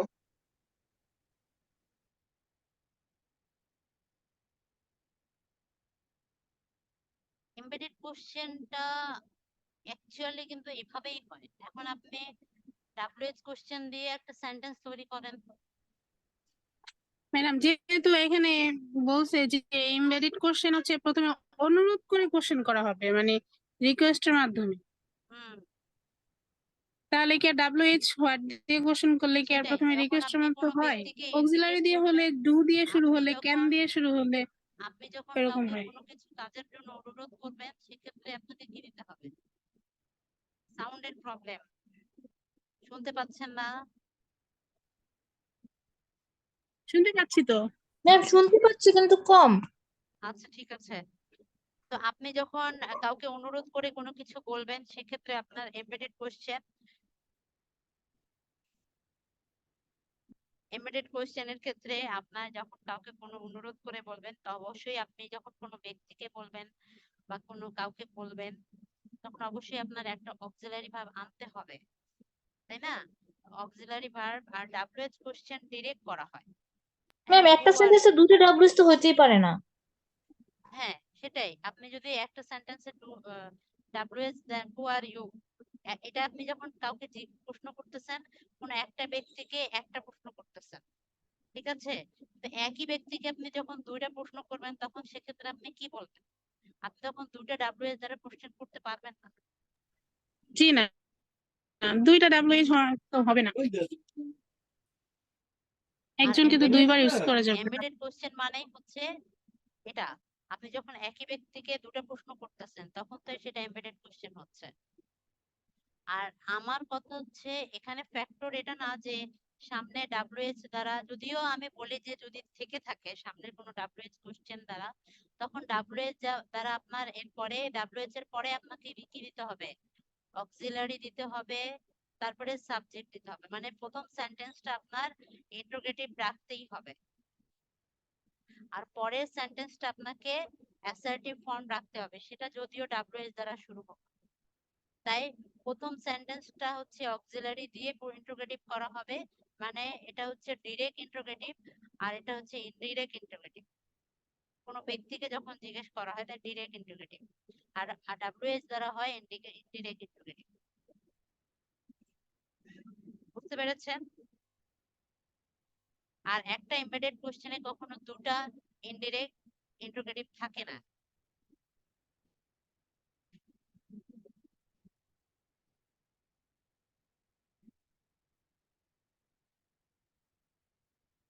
থার্টি ওয়ানে আমরা যাই।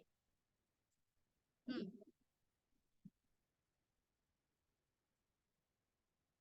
31-এ বলা হচ্ছে while-এর নিয়ম। while দ্বারা বোঝাচ্ছে যে একই সময়ে দুটো কাজ করা বোঝায়। হ্যাঁ, একই সময়ে যখন দুটো কাজ করা বোঝায় তখন প্রথম সেন্টেন্সটা আপনার পাস্ট ইনডিফিনিট হলে পরেরটা পাস্ট কন্টিনিউয়াস টেন্স হবে, এরকম আমরা রুলস জানি। একই সময় চলাকালীন, একই সময় যখন একটি কাজ চলাকালীন সময় অন্য একটা কাজ যখন বোঝায়।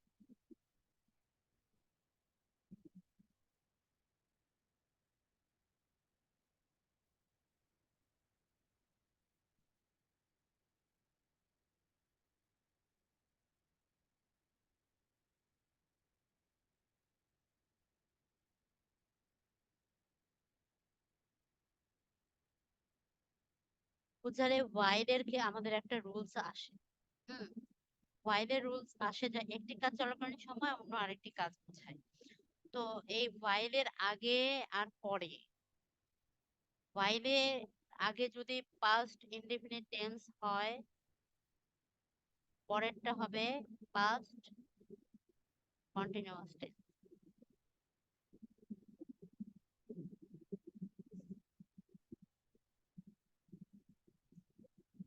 এখানে আরো আছে যে প্রেজেন্ট ইনডিফিনিট হলে প্রেজেন্ট পারফেক্ট, আর ফিউচার হলে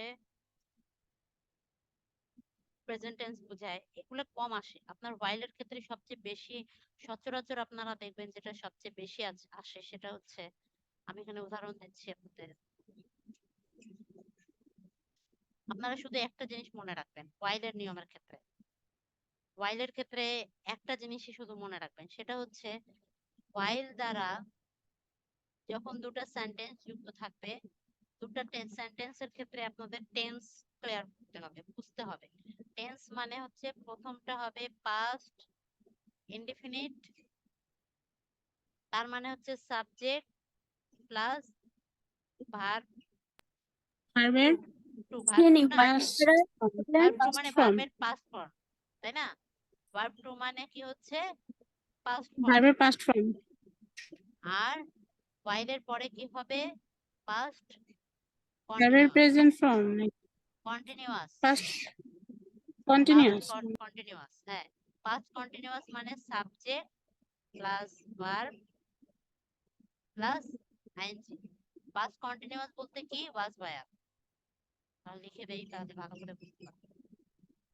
পাস্ট কন্টিনিউয়াস মানে হবে ওয়াজ অথবা ওয়্যার, ভার্বের সাথে আইএনজি, ভার্ব প্লাস আইএনজি। বিষয়টা বুঝতেছেন? while এর পূর্বের সেন্টেন্সটা থাকবে সাবজেক্ট প্লাস ভার্ব টু, মানে সাবজেক্ট প্লাস ভার্বের পাস্ট ফর্ম। আর while এর পরের সেন্টেন্সটা যেটা টেন্সটা আপনাকে বুঝতে হবে, টেন্স হবে সাবজেক্ট আমি লিখেছি আসলে ওখানে আই না, সাবজেক্ট হবে। সাবজেক্ট প্লাস ওয়াজ অথবা ওয়ার প্লাস ভার্বের সাথে আইএনজি, এই জিনিসটাই বেশি আসে।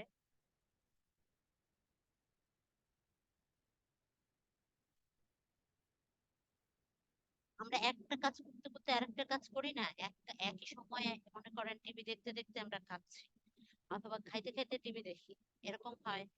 অথবা আমরা ফোনে কথা বলতে বলতে একটা কাজ করি, অথবা গান শুনতে শুনতে আমরা হচ্ছে কোনো একটা কাজ করি না?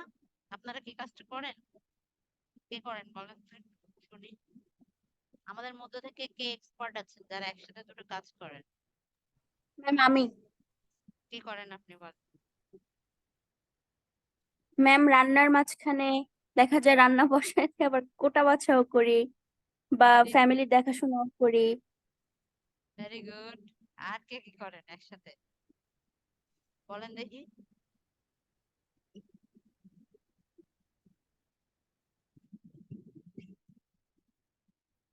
আমরা কেউ কি অঙ্ক করতে করতে গান শুনি, অথবা জি কাজ ম্যাম। করতে করতে গান শুনি না? হি জি listen ma'am. To music while working. দেখেন এখানে দেখেন ভুলটা হচ্ছে while এর পরে কি ভার্বের সাথে আইএনজি যুক্ত করা হয়েছে। এখানে দেখেন প্রথম সেন্টেন্সটা কি আছে, হি লিসেন টু মিউজিক, সে কাজ করছিল, মিউজিক শুনছিল, অতীতের কাজ। এখানে সাবজেক্ট আছে প্লাস ভার্ব টু, এই যে লিসেন্ট পাস্ট ফর্ম করা আছে। কিন্তু while এর পরে কি আমরা জানি, while এর পরে সাবজেক্ট একটা দিতে হবে, তারপরে কি দিতে হবে, ওয়াজ অথবা ওয়্যার দিতে হবে, আর ভার্বের সাথে আইএনজি যুক্ত করতে হবে, ভার্ব প্লাস আইএনজি। আপনারা কারেকশনে দেখবেন এরকম করে সেন্টেন্স দিয়ে রাখছে, while এর পরে ডিরেক্ট ভার্বের সাথে আইএনজি যুক্ত। আমাদেরকে করতে হবে কি, এটা যখন আমরা কারেকশন করতে যাব তখন আমরা এভাবে লিখবো। এখানে সাবজেক্ট মিসিং, এখন সাবজেক্ট কই থেকে খুঁজে নিয়ে আসবো সেটা দেখেন। সে মিউজিক শুনছিল, কে মিউজিক শুনছিল? যে কাজ করছিল সে কিন্তু মিউজিক শুনছিল। এখানে সাবজেক্ট কিন্তু একটা ব্যক্তি, হি। সাবজেক্ট কে? সে একজন ব্যক্তি, হি, সে সে। তো আমরা এখানে সাবজেক্ট কই থেকে নিয়ে আসবো, এই যে এই ব্যক্তিটাকে নিয়ে আসবো। আগে আমি লিখি হি লিসেন টু মিউজিক while। দেখেন প্রথম সেন্টেন্সটা ঠিক আছে, সাবজেক্টের পরে ভার্বের পাস্ট ফর্ম আছে আর বাকি অংশ। while এর পরে দেখেন আমাদেরকে সাবজেক্ট আনতে হবে। সাবজেক্ট কই থেকে আনবো, এই যে হি। while he, ওই ব্যক্তিটাই কিন্তু কাজ করছিল, while he was He was was working. He was working. এখন দেখেন সেন্টেন্সটা কমপ্লিট, মানে একটা কাজ করার সাথে আরেকটা কাজ করছিল, যখন সে কাজ করছিল তখন সে মিউজিক শুনছিল, মানে মিউজিক শুনতে শুনতে কাজ করছিল, এরকম বিষয়টা।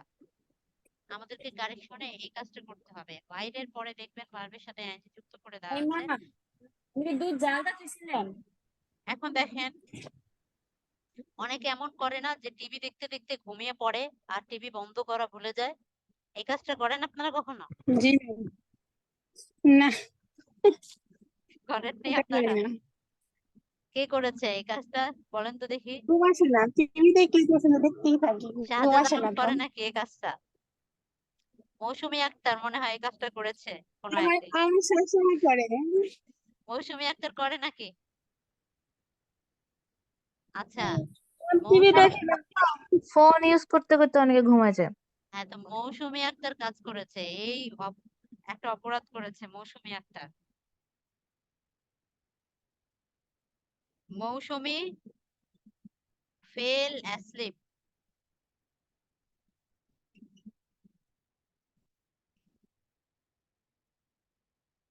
while টিভি, শুধু টিভি দাও। এখন দেখেন এটাকে কারেক্ট করেন, কারেকশন করে লেখেন তো কি লিখতে হবে বলেন, কারেকশনটা কোথায় লিখতে হবে? মৌসুমী fell asleep while she was sleep, কি হবে এখানে, টিভিটা কি করে মানুষ? watching ওয়াচ, দেখেন ওয়াচের টিভি, সাথে আইএনজি, হ্যাঁ। watching তাহলে মৌসুমী মৌসুমী মৌসুমী ফেল ফিউচারে এই অ্যাসলিভ কাজ হোয়াইল করিয়েন না, হ্যাঁ, টিভি বন্ধ করে দিয়ে। Mousumi fell অ্যাসলিভ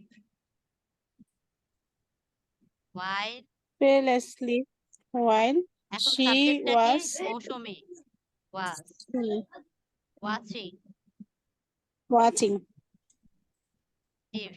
Very good.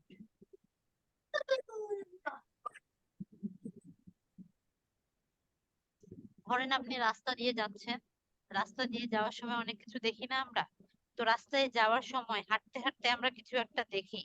এই জিনিসটাও কিন্তু একসাথে দুটো কাজ করা, যে রাস্তায় হাঁটা প্লাস কোনো একটা সিনারি হচ্ছে বা কোনো একটা ঘটনা ঘটছে সেটা আমরা দেখা।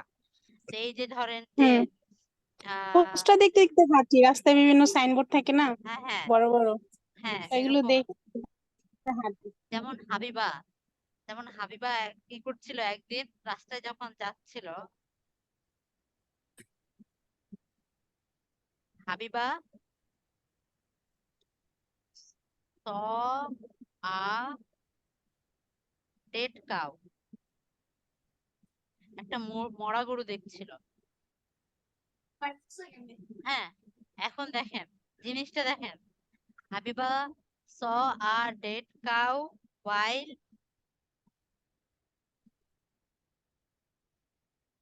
walking। এখন দেখেন এটাকে করেন তো, while she was walking while she She was was walking. walking। Very good.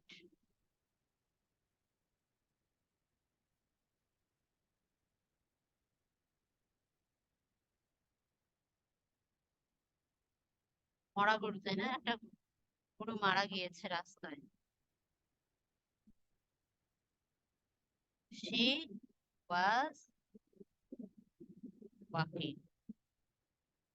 বিষয়টা বুঝতে পেরেছেন? জি ম্যাম। জি ম্যাম, এটা এই রুলসটা ক্লিয়ার হয়ে গেছে। Very good.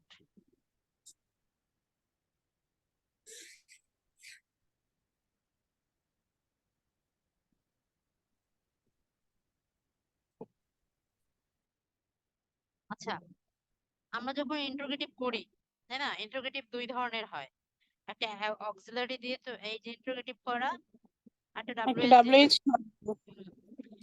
যেটা অক্সিলারি দিয়ে ইন্টারোগেটিভ করা হয় সেটাকে ডিরেক্ট ইন্টারোগেটিভ বলা হয়। হ্যাঁ, তো এই ইন্টারোগেটিভের সময় তো আমরা জানি ইন্টারোগেটিভের গঠন প্রণালী কি। আপনি যদি অক্সিলারি দিয়ে ইন্টারোগেটিভ করেন তখন কি হবে? Auxiliary Answer was where? Subject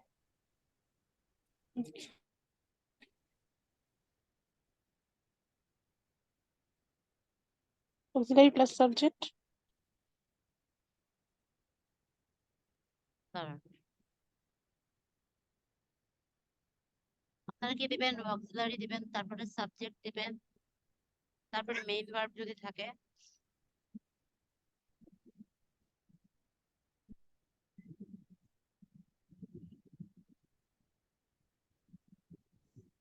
আর দ্বিতীয়টা হচ্ছে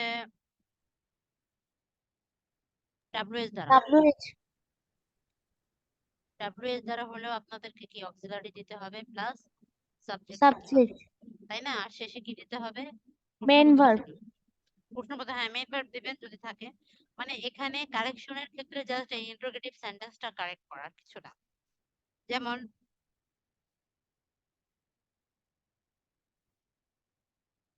where you are going। এখন বলে সেন্টেন্সটার ভুল কোথায়? আগে auxiliary verb হবে। Very good. কি হবে? where are Are you you going going? Very good.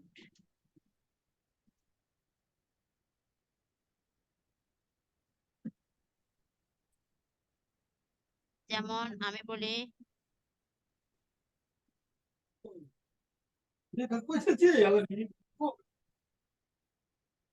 এখানে বলেন how much you do want. How much do you want? Very good. আগে হবে টু, তারপরে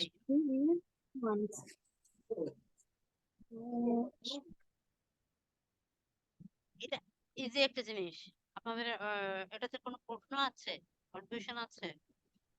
মানে এটা এরকমই আপনার প্রশ্নবোধক যে মানে ইন্টারোগেটিভ যে সেন্টেন্সটা আর কি, যে ইন্টারোগেটিভ সেন্টেন্স, এই ইন্টারোগেটিভ সেন্টেন্সটা আপনাদেরকে দেখতে হবে আসলে এটা ইন্টারোগেটিভটা সঠিকভাবে আছে কিনা। ডাব্লিউএইচ এর পরে আমাদেরকে কি দিতে হবে, অক্সিলারি দিতে হবে, তারপর সাবজেক্ট। সাবজেক্টের মানে অক্সিলারিটা সবসময় সাবজেক্টের আগে বসবে, সাবজেক্টের পরে কখনো বসানো যাবে না। হ্যাঁ, ঠিক আছে। আচ্ছা, 33 রুল। ম্যাম শুনতে পান? হ্যাঁ হ্যাঁ, শুনতে পাচ্ছি। মানে শুনতে ম্যাম পাচ্ছেন? কোয়ালিটি অনেক খারাপ, কিচ্ছু বুঝতেছি না। কিচ্ছু বুঝতেছেন না? মানে এত আস্তে আসতেছে ম্যাম, আমি হেডফোন ইউজ করি না, কথা একদম শোনাই যাচ্ছে না। আচ্ছা, সাউন্ডটা আপনাদের সাউন্ডটা বাড়িয়ে নিলে হচ্ছে না? এখন শুনতে পাচ্ছেন তো নাকি? ম্যাম আমার সাউন্ড ফুল দেওয়া। আচ্ছা, এখন শুনতে পাচ্ছেন? ম্যাম এখন যে তো শোনা যাচ্ছে। ম্যাম আপনি একটু ক্লোজ হইলে বোঝা যায় আর কি সাউন্ডটা ক্লিয়ার। আচ্ছা, আসলে এই সামনে আনতে হবে। মাইক্রোফোনটা হচ্ছে কি ধরে রাখতে হবে নাকি?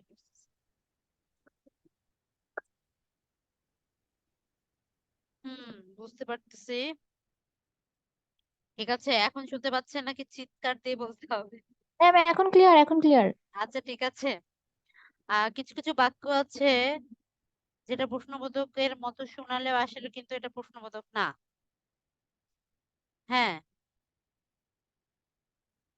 যেমন আমরা একটু আগে এমবেডেড কোশ্চেন করেছিলাম, হুম, এটা কিন্তু এমবেডেড কোশ্চেনের নেগেটিভ বিপরীত পয়েন্ট আর আছে কি। আর কি। হ্যাঁ, এটা হচ্ছে আসলে হুম, এমবেডেড কোশ্চেন আর কি না। এটা হচ্ছে প্রশ্নর মতো শোনালেও আসলে বিষয়টা প্রশ্ন না। যেমন বলো তোমার নাম কি, বা আমাকে বলো তোমার নাম কি। হ্যাঁ, তো এইভাবে যখন নাম জানতে চাওয়া হয়, যে আহ, বলো আমাকে, বা আমাকে বলো, বা বলো তোমার নাম কি, যখন বলবো যে বলো তোমার নাম কি, বা তাকে জিজ্ঞেস করো তার নাম কি, তা এই জিনিসটা তাদেরকে দেখিয়ে বলো যে এটা কি তাদের জিনিস। মানে বিষয়টা আহ প্রশ্নবোধকের মতো শোনালেও কিন্তু এটা প্রশ্নবোধক না। সেটা এমবেডেড কোশ্চেনের মতো না, আপনারা বিষয়টা বুঝবেন কেন, মানে পার্থক্য একটু করবেন। যেমন আমি প্রশ্ন যেমন বলি যে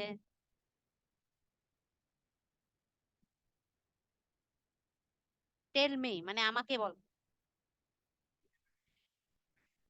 টেল মি, এটা আসলে প্রশ্ন করা হয় না, এটা আসলে কাউকে আপনি আদেশ করছেন। হ্যাঁ, আদেশ করছেন, অর্ডার করা হয় না। এটা ইম্পারেটিভ হ্যাঁ, সেন্টেন্স। হ্যাঁ, এটা ইম্পারেটিভ ইম্পেরেটিভ। সেন্টেন্স। এটা ইম্পারেটিভ সেন্টেন্স, এটা কোনো এমবেডেড কোশ্চেন না, বা কোশ্চেনের ভিতরে কোশ্চেন জুড়ে দেওয়া হয়েছে এমন না। এটা আদেশ করা বোঝায়, অর্ডার করা বোঝায়, ইম্পারেটিভ সেন্টেন্স বোঝায়। তাই এক্ষেত্রে দেখবেন ভার্ব দিয়ে শুরু হয়। সেন্টেন্সটা সবসময় কি দিয়ে শুরু হবে? ভার্ব দিয়ে শুরু হবে। টেল মি, আমাকে বলো, শো মি, আমাকে দেখাও। হ্যাঁ, টেল মি, শো মি, আমাকে দেখাও। হ্যাঁ, লেট দেম, যা তাদেরকে যেতে দাও, এরকম আদেশ বা অর্ডার যদি বোঝায় ইম্পারেটিভ সেন্টেন্স, সেক্ষেত্রে আপনারা কখনো বাক্যে মানে পরের যে শব্দটা বা বাক্যটা কখনো আপনার প্রশ্নবোধক করবেন না। যেমন আমি যদি বলি, অর্ডার করে বলি যে তোমার নাম, যেমন আহ আমাকে বলো তুমি কাজটি করেছো, আমাকে বলো তুমি কাজটি করেছো, অর্ডার করা। টেল মি, আমাকে তোমার নাম বলো, আদেশ করে বলা, মানে অর্ডার করে বলা যে তোমার নাম বলো, মানে প্রশ্ন করা না। যে কাউকে কোনো জিনিস জানানো বা বিষয়টা জানা, সেটা হচ্ছে ইম্পারেটিভ, অর্ডার করে করা হয়, অর্ডার করা হয়। যেমন আমি বলবো, এইভাবে মানে টেল মি বা এরকম আদেশ সূচক কোন বাক্যে তাহলে আমরা হ্যাঁ হ্যাঁ, কি দিব? সেক্ষেত্রে দেখেন আমি বলছি, সেক্ষেত্রে আপনি সেটাকে প্রশ্নবোধক করবেন না, মানে সেন্টেন্সটাকে প্রশ্ন প্রশ্নবোধক রাখবো করবেন না। না। সেটা ইম্পারেটিভ সেন্টেন্স প্রথমে, যেমন টেল মি, আমাকে সেন্টেন্সটি বলো। প্রশ্নবোধক হবে না। না, হোয়াট your name is, যেমন এখানে আপনি প্রশ্নবোধক চিহ্ন দিবেন, এই প্রশ্নবোধক চিহ্ন হবে না, আর এখানে ফুল স্টপ হবে। আর দ্বিতীয়টা হচ্ছে হোয়াট এর পরে কি হবে, সাবজেক্ট, তারপরে ভার্ব, your name দুইটাই তো সাবজেক্ট, তারপরে ভার্ব। এমবেডেড কোশ্চেনের ক্ষেত্রে কিন্তু আমরা প্রশ্নবোধক চিহ্ন দেই, এমবেডেড কোশ্চেনের ক্ষেত্রে আমরা প্রশ্নবোধক চিহ্ন দেই, কিন্তু এখানে আমরা প্রশ্নবোধক চিহ্ন দিব না, কারণ এটা প্রশ্ন করা হচ্ছে না। এমবেডেড কোশ্চেনের ক্ষেত্রে যে কোশ্চেনের মধ্যে কোশ্চেন জুড়ে দেওয়া হয়, প্রথম সেন্টেন্সটা ইন্টারোগেটিভ থাকে, পরেরটা আমরা অ্যাসার্টিভ লিখি, এখানেও পরেরটা অ্যাসার্টিভ হবে এবং এখানে কোনো প্রশ্নবোধক চিহ্ন বসবে না, এটাই হচ্ছে পার্থক্য। আর টেল মি, শো মি দ্বারা ইম্পারেটিভ বোঝায়, অর্ডার বোঝায়, এখানে কোনো কোশ্চেন বোঝায় না। মানে আপনি এটা দেখে মনে করবেন না যে এটা কোশ্চেনের ভিতরে কোশ্চেন করা হচ্ছে।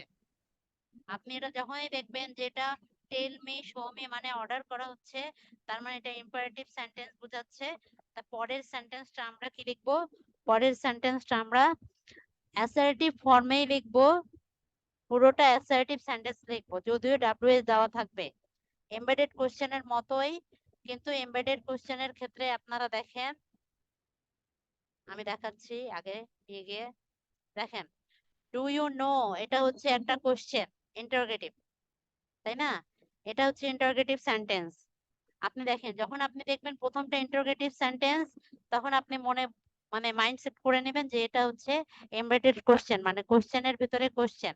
সেক্ষেত্রে আমরা প্রথম সেন্টেন্সটা কোশ্চেন মানে ইন্টারোগেটিভ সেন্টেন্স রাখবো, কিন্তু পরের সেন্টেন্সটা আমরা অ্যাসার্টিভ ফর্মে রাখবো, মানে সাবজেক্ট দেব, ভার্ব দেব, অবজেক্ট দেব এবং প্রশ্নবোধক চিহ্ন দিতে হবে। আর এক্ষেত্রে আপনাদের একটা জিনিস মনে রাখতে হবে, যখন আপনাকে কেউ অর্ডার করতেছে, অর্ডার করে যে টেল মি আমাকে বলো, এটা ইন্টারোগেটিভ সেন্টেন্স না, এটা একটা ইম্পারেটিভ সেন্টেন্স। ইম্পারেটিভ সেন্টেন্স হলে পরের সেন্টেন্সটা অ্যাসার্টিভ হবে, ওই একই ইম্পারেটিভ কোশ্চেনের মতো, কিন্তু এখানে কোনো কোশ্চেন মার্ক হবে না। বুঝতে পারছেন আমি কি বোঝাতে চেয়েছি? হ্যাঁ ম্যাম, এখন তো বুঝতে পারছি, পরীক্ষার সময় মিলায় না ফেললেই হয়। হ্যাঁ, এখন পরীক্ষার সময় পার্থক্যটা কিভাবে বুঝবেন, যখনই দেখবেন যে tell me, show me, know me এরকম ভার্ব দিয়ে যখন শুরু হবে, ভার্ব দিয়ে, আপনি দেখেন এটা দ্বারা আপনি, এটা টেল মি দ্বারা আপনি কি বুঝেন, টেল মি দ্বারা কি বোঝা যাচ্ছে কোনো ইন্টারোগেটিভ সেন্টেন্স? হ্যাঁ, না না, টেল মি দিয়ে তো ইম্পারেটিভ বোঝায়। ইম্পারেটিভ টেল মি, তাই না? টেল মি ভার্ব দিয়ে যদি কোনো সেন্টেন্স শুরু হয়, ভার্ব দিয়ে যদি কোনো সেন্টেন্স শুরু হয়, সেটা কি ইন্টারোগেটিভ, সেটা সেটা ইম্পারেটিভ। ইন্টারোগেটিভ অক্সিলারি দিয়ে হচ্ছে সবসময় হয় না। ইন্টারোগেটিভ, আর এটা হ্যাঁ, ভার্ব দিয়ে কি হয়, ইন্টারোগেটিভ হয়। আর অক্সিলারি দিয়ে শুরু হলে কি হয়, ইন্টারোগেটিভ হয়। যখন আপনি অক্সিলারি দিয়ে শুরু হচ্ছে, ইন্টারোগেটিভ। তখন আপনি বুঝতে পারতেছেন ওটা ইন্টারোগেটিভ। আর ইন্টারোগেটিভ হলে এমবেডেড কোশ্চেনের রুলস অনুযায়ী হবে। আর যদি সেটা ভার্ব দিয়ে শুরু হয়, সেক্ষেত্রে এটা কোনো কোশ্চেন না, এটা অর্ডার ইম্পারেটিভ। করা হচ্ছে। সেক্ষেত্রে পরের সেন্টেন্সটা পুরোটাই অ্যাসার্টিভ ফর্মে হবে, আর এখানে কোনো কোশ্চেন মার্ক হবে না। বুঝতে পারছেন? এই বুঝতে পারছি।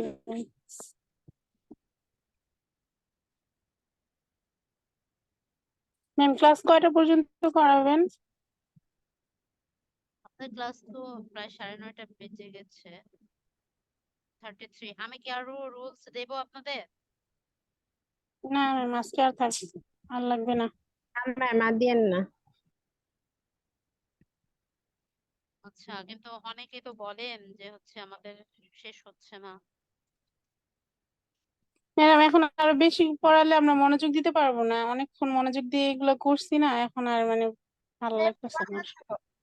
আচ্ছা ঠিক আছে, তাহলে আপনাদের পড়া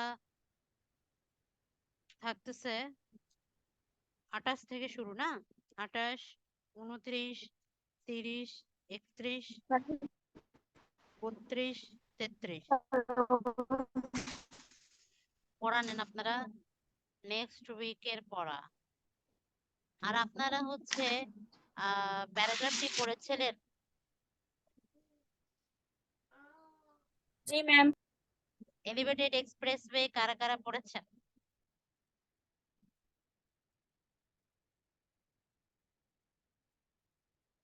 আপনারা একটা কাজ করবেন, এলিভেটেড এক্সপ্রেসওয়ে কালকে দুপুরের মধ্যে, মানে কালকে 2টার মধ্যে আপনারা মুখস্থ করবেন, মুখস্থ করে খাতায় লিখে আমাকে ছবি তুলে পাঠাবেন হোয়াটসঅ্যাপে, আমি দেখবো। কারণ ম্যাম হ্যান্ডরাইটিং প্যারাগ্রাফের নামটা একটু লিখে দেন আচ্ছা, কষ্ট এলিভেটেড করে। এক্সপ্রেসওয়ে আমি বলে দিচ্ছি। আপনাদের নেক্সট উইকে পড়া থাকবে, নেক্সট উইকের পড়া হচ্ছে আপনাদের ইডিয়ম পড়া দিয়েছিলাম, প্রথম 70টা আপনারা পড়েননি, আপনারা না পড়লে পড়াটা শেষ হবে কিভাবে আমি বুঝছি।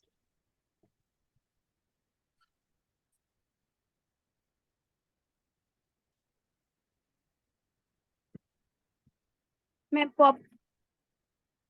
ম্যাম পড়া ছিল স্মার্ট বাংলাদেশ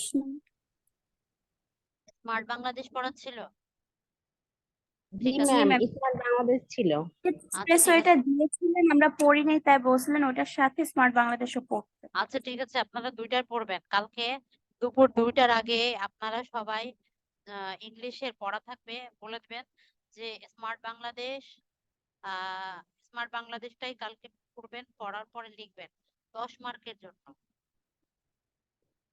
সচরাচর 5 মার্কের আসে, আপনারা 10 মার্কের জন্য পড়বেন আর লিখবেন, লিখে খাতায় ছবি তুলে আমাদের হোয়াটসঅ্যাপে গ্রুপে দিবেন, আমি দেখবো। আপনাদের হ্যান্ডরাইটিংটাও দেখা হবে, আর আমি দেখবো যে আপনারা কেমন মুখস্থ করেছেন।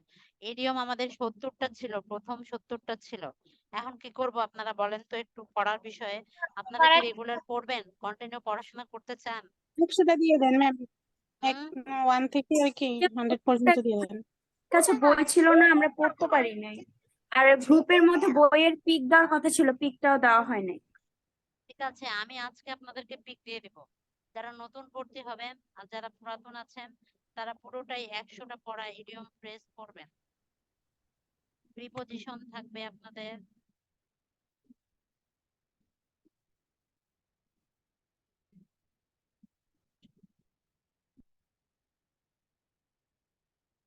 আশিটা নেবেন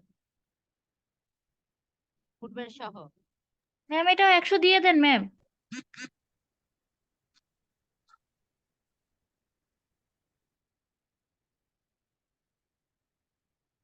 আচ্ছা, এখানে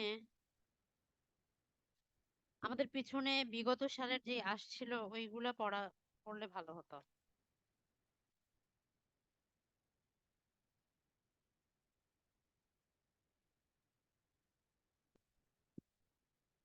ম্যাম 203 পেজে বিগত সালগুলা ছিল।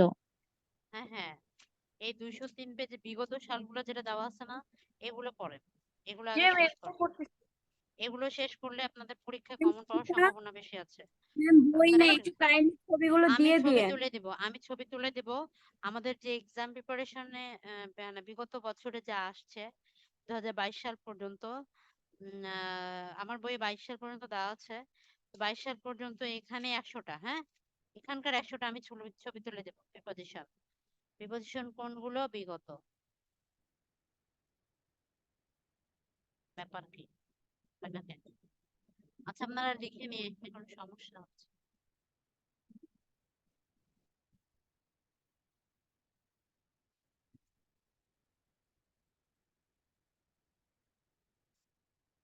আচ্ছা আপনারা পড়াটা লিখে নেন। প্রিপজিশন হচ্ছে যাদের বই আছে 203 পাতার 100টা প্রিপজিশন থাকবে। আর হচ্ছে 70 ট্রান্সলেশন, পেজে পেজ ছিল।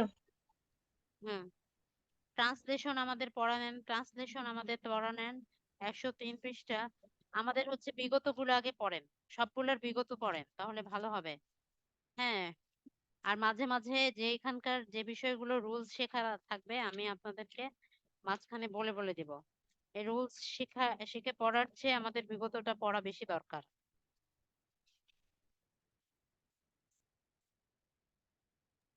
ম্যাম 143 পেজে বিগত সালের গুলা।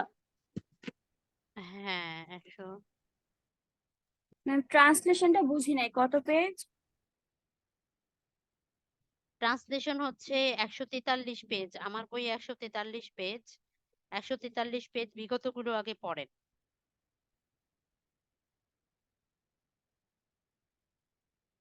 পেয়েছেন সেখানকার আপনার 100টা নেন, পারবেন না? ম্যাম প্রোভার্ব দিয়ে দেন 5টা। হ্যাঁ নিতে পারেন 5টা ম্যাম যদি 140 পেজে। হ্যাঁ হ্যাঁ 140 পেজ 140 পেজে প্রবাদ বাক্য দেওয়া আছে।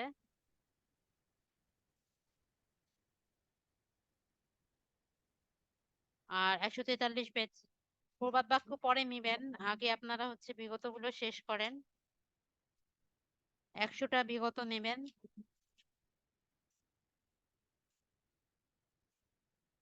আর আপনাদেরকে বলেছি প্যারাগ্রাফ আপনারা কাইন্ডলি সবাই যারা রেগুলার ক্লাস করেন আর যারা হচ্ছেন ক্লাস করেন রেকর্ডেড ক্লাস করেন তাদের সবার উদ্দেশ্যে বলছি আপনারা পড়াগুলো কাইন্ডলি কমপ্লিট করবেন, রেগুলার থাকার চেষ্টা করবেন। আর চেষ্টা করবেন যাতে আপনারা লাইভ ক্লাসটা করতে পারেন, তাহলে আপনাদের জন্য ভালো হবে। কারণ আপনারা দেখেন এখন মানুষ চাকরি পাওয়ার জন্য মানে সবকিছু ছেড়ে দিচ্ছে, ভালো মানে প্রাইভেট সেক্টরের চাকরিগুলো ছেড়ে দিচ্ছে যাতে সরকারি চাকরি পেতে চায়। সরকারি চাকরি একটা নিরাপত্তার একটা বিষয় আছে, আপনার জীবনের একটা গ্যারান্টির একটা বিষয় যে আপনার সব চলে যাবে কিন্তু আপনার চাকরিটা যাবে না। তাই আপনারা এখানে কোনো স্যাক্রিফাইস করে না, দয়া করে আপনাদের ব্যক্তিগত কাজগুলোতে একটু কম গুরুত্ব দেন, যে এই পড়াশোনার বিষয়গুলোতে একটু গুরুত্ব দেন। আর রেগুলার অনলাইনের ক্লাসটা করেন, লাইভ ক্লাসটা করলে ভালো লাগবে, আগ্রহী হবেন। আর এই রেকর্ডেড ক্লাস করে পরবর্তীতে দেখা যাচ্ছে যে শুধু শুধু সময় নষ্ট। তাই লাইভ ক্লাস করার চেষ্টা করবেন, সরাসরি আমাকে প্রশ্ন করতে পারবেন। আর রেগুলার ক্লাসের মধ্যে অ্যাক্টিভ থাকলে পড়াগুলো আমি ধরবো, আপনারা এভাবে কিন্তু পড়া এগিয়ে যেতে পারবেন। আপনারা তো সরাসরি এখানে আসতে পারতেছেন না, উপস্থিত হতে পারতেছেন না, 10 জনের মাঝে বসে পড়তে পারতেছেন না। তো একটা বিষয় আপনারা মিস করতেছেন, সেই জায়গা থেকে বাসায় বসে আপনারা সুন্দর একটা অপরচুনিটি পেয়েছেন যে যেখানে আপনারা 10 জন 20 জন মিলে একটা প্ল্যাটফর্ম পেয়েছেন, এখানে আপনারা একটা প্রিপারেশন নিতে পাচ্ছেন ঘরে বসেই। বিষয়টাকে গুরুত্ব দেন আর ইনশাল্লাহ এখান থেকে আপনারা সফল হবেন। আচ্ছা ভালো থাকবেন, নেক্সট ক্লাসে পড়া ভালো মতো কমপ্লিট করার চেষ্টা করবেন। ইংলিশটা অনেক গুরুত্বপূর্ণ একটা বিষয় মার্ক তোলার ক্ষেত্রে। আচ্ছা আজকের ক্লাস আমি এখানে শেষ করছি, ভালো থাকবেন, পড়াশোনা করবেন, আল্লাহ আপনাদের সফল করুক। আল্লাহ হাফেজ। আসসালামু আলাইকুম ম্যাডাম। ওয়ালাইকুম আসসালাম। আসসালামু আলাইকুম। ওয়ালাইকুম আসসালাম।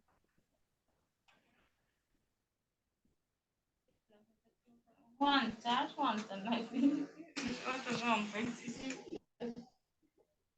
55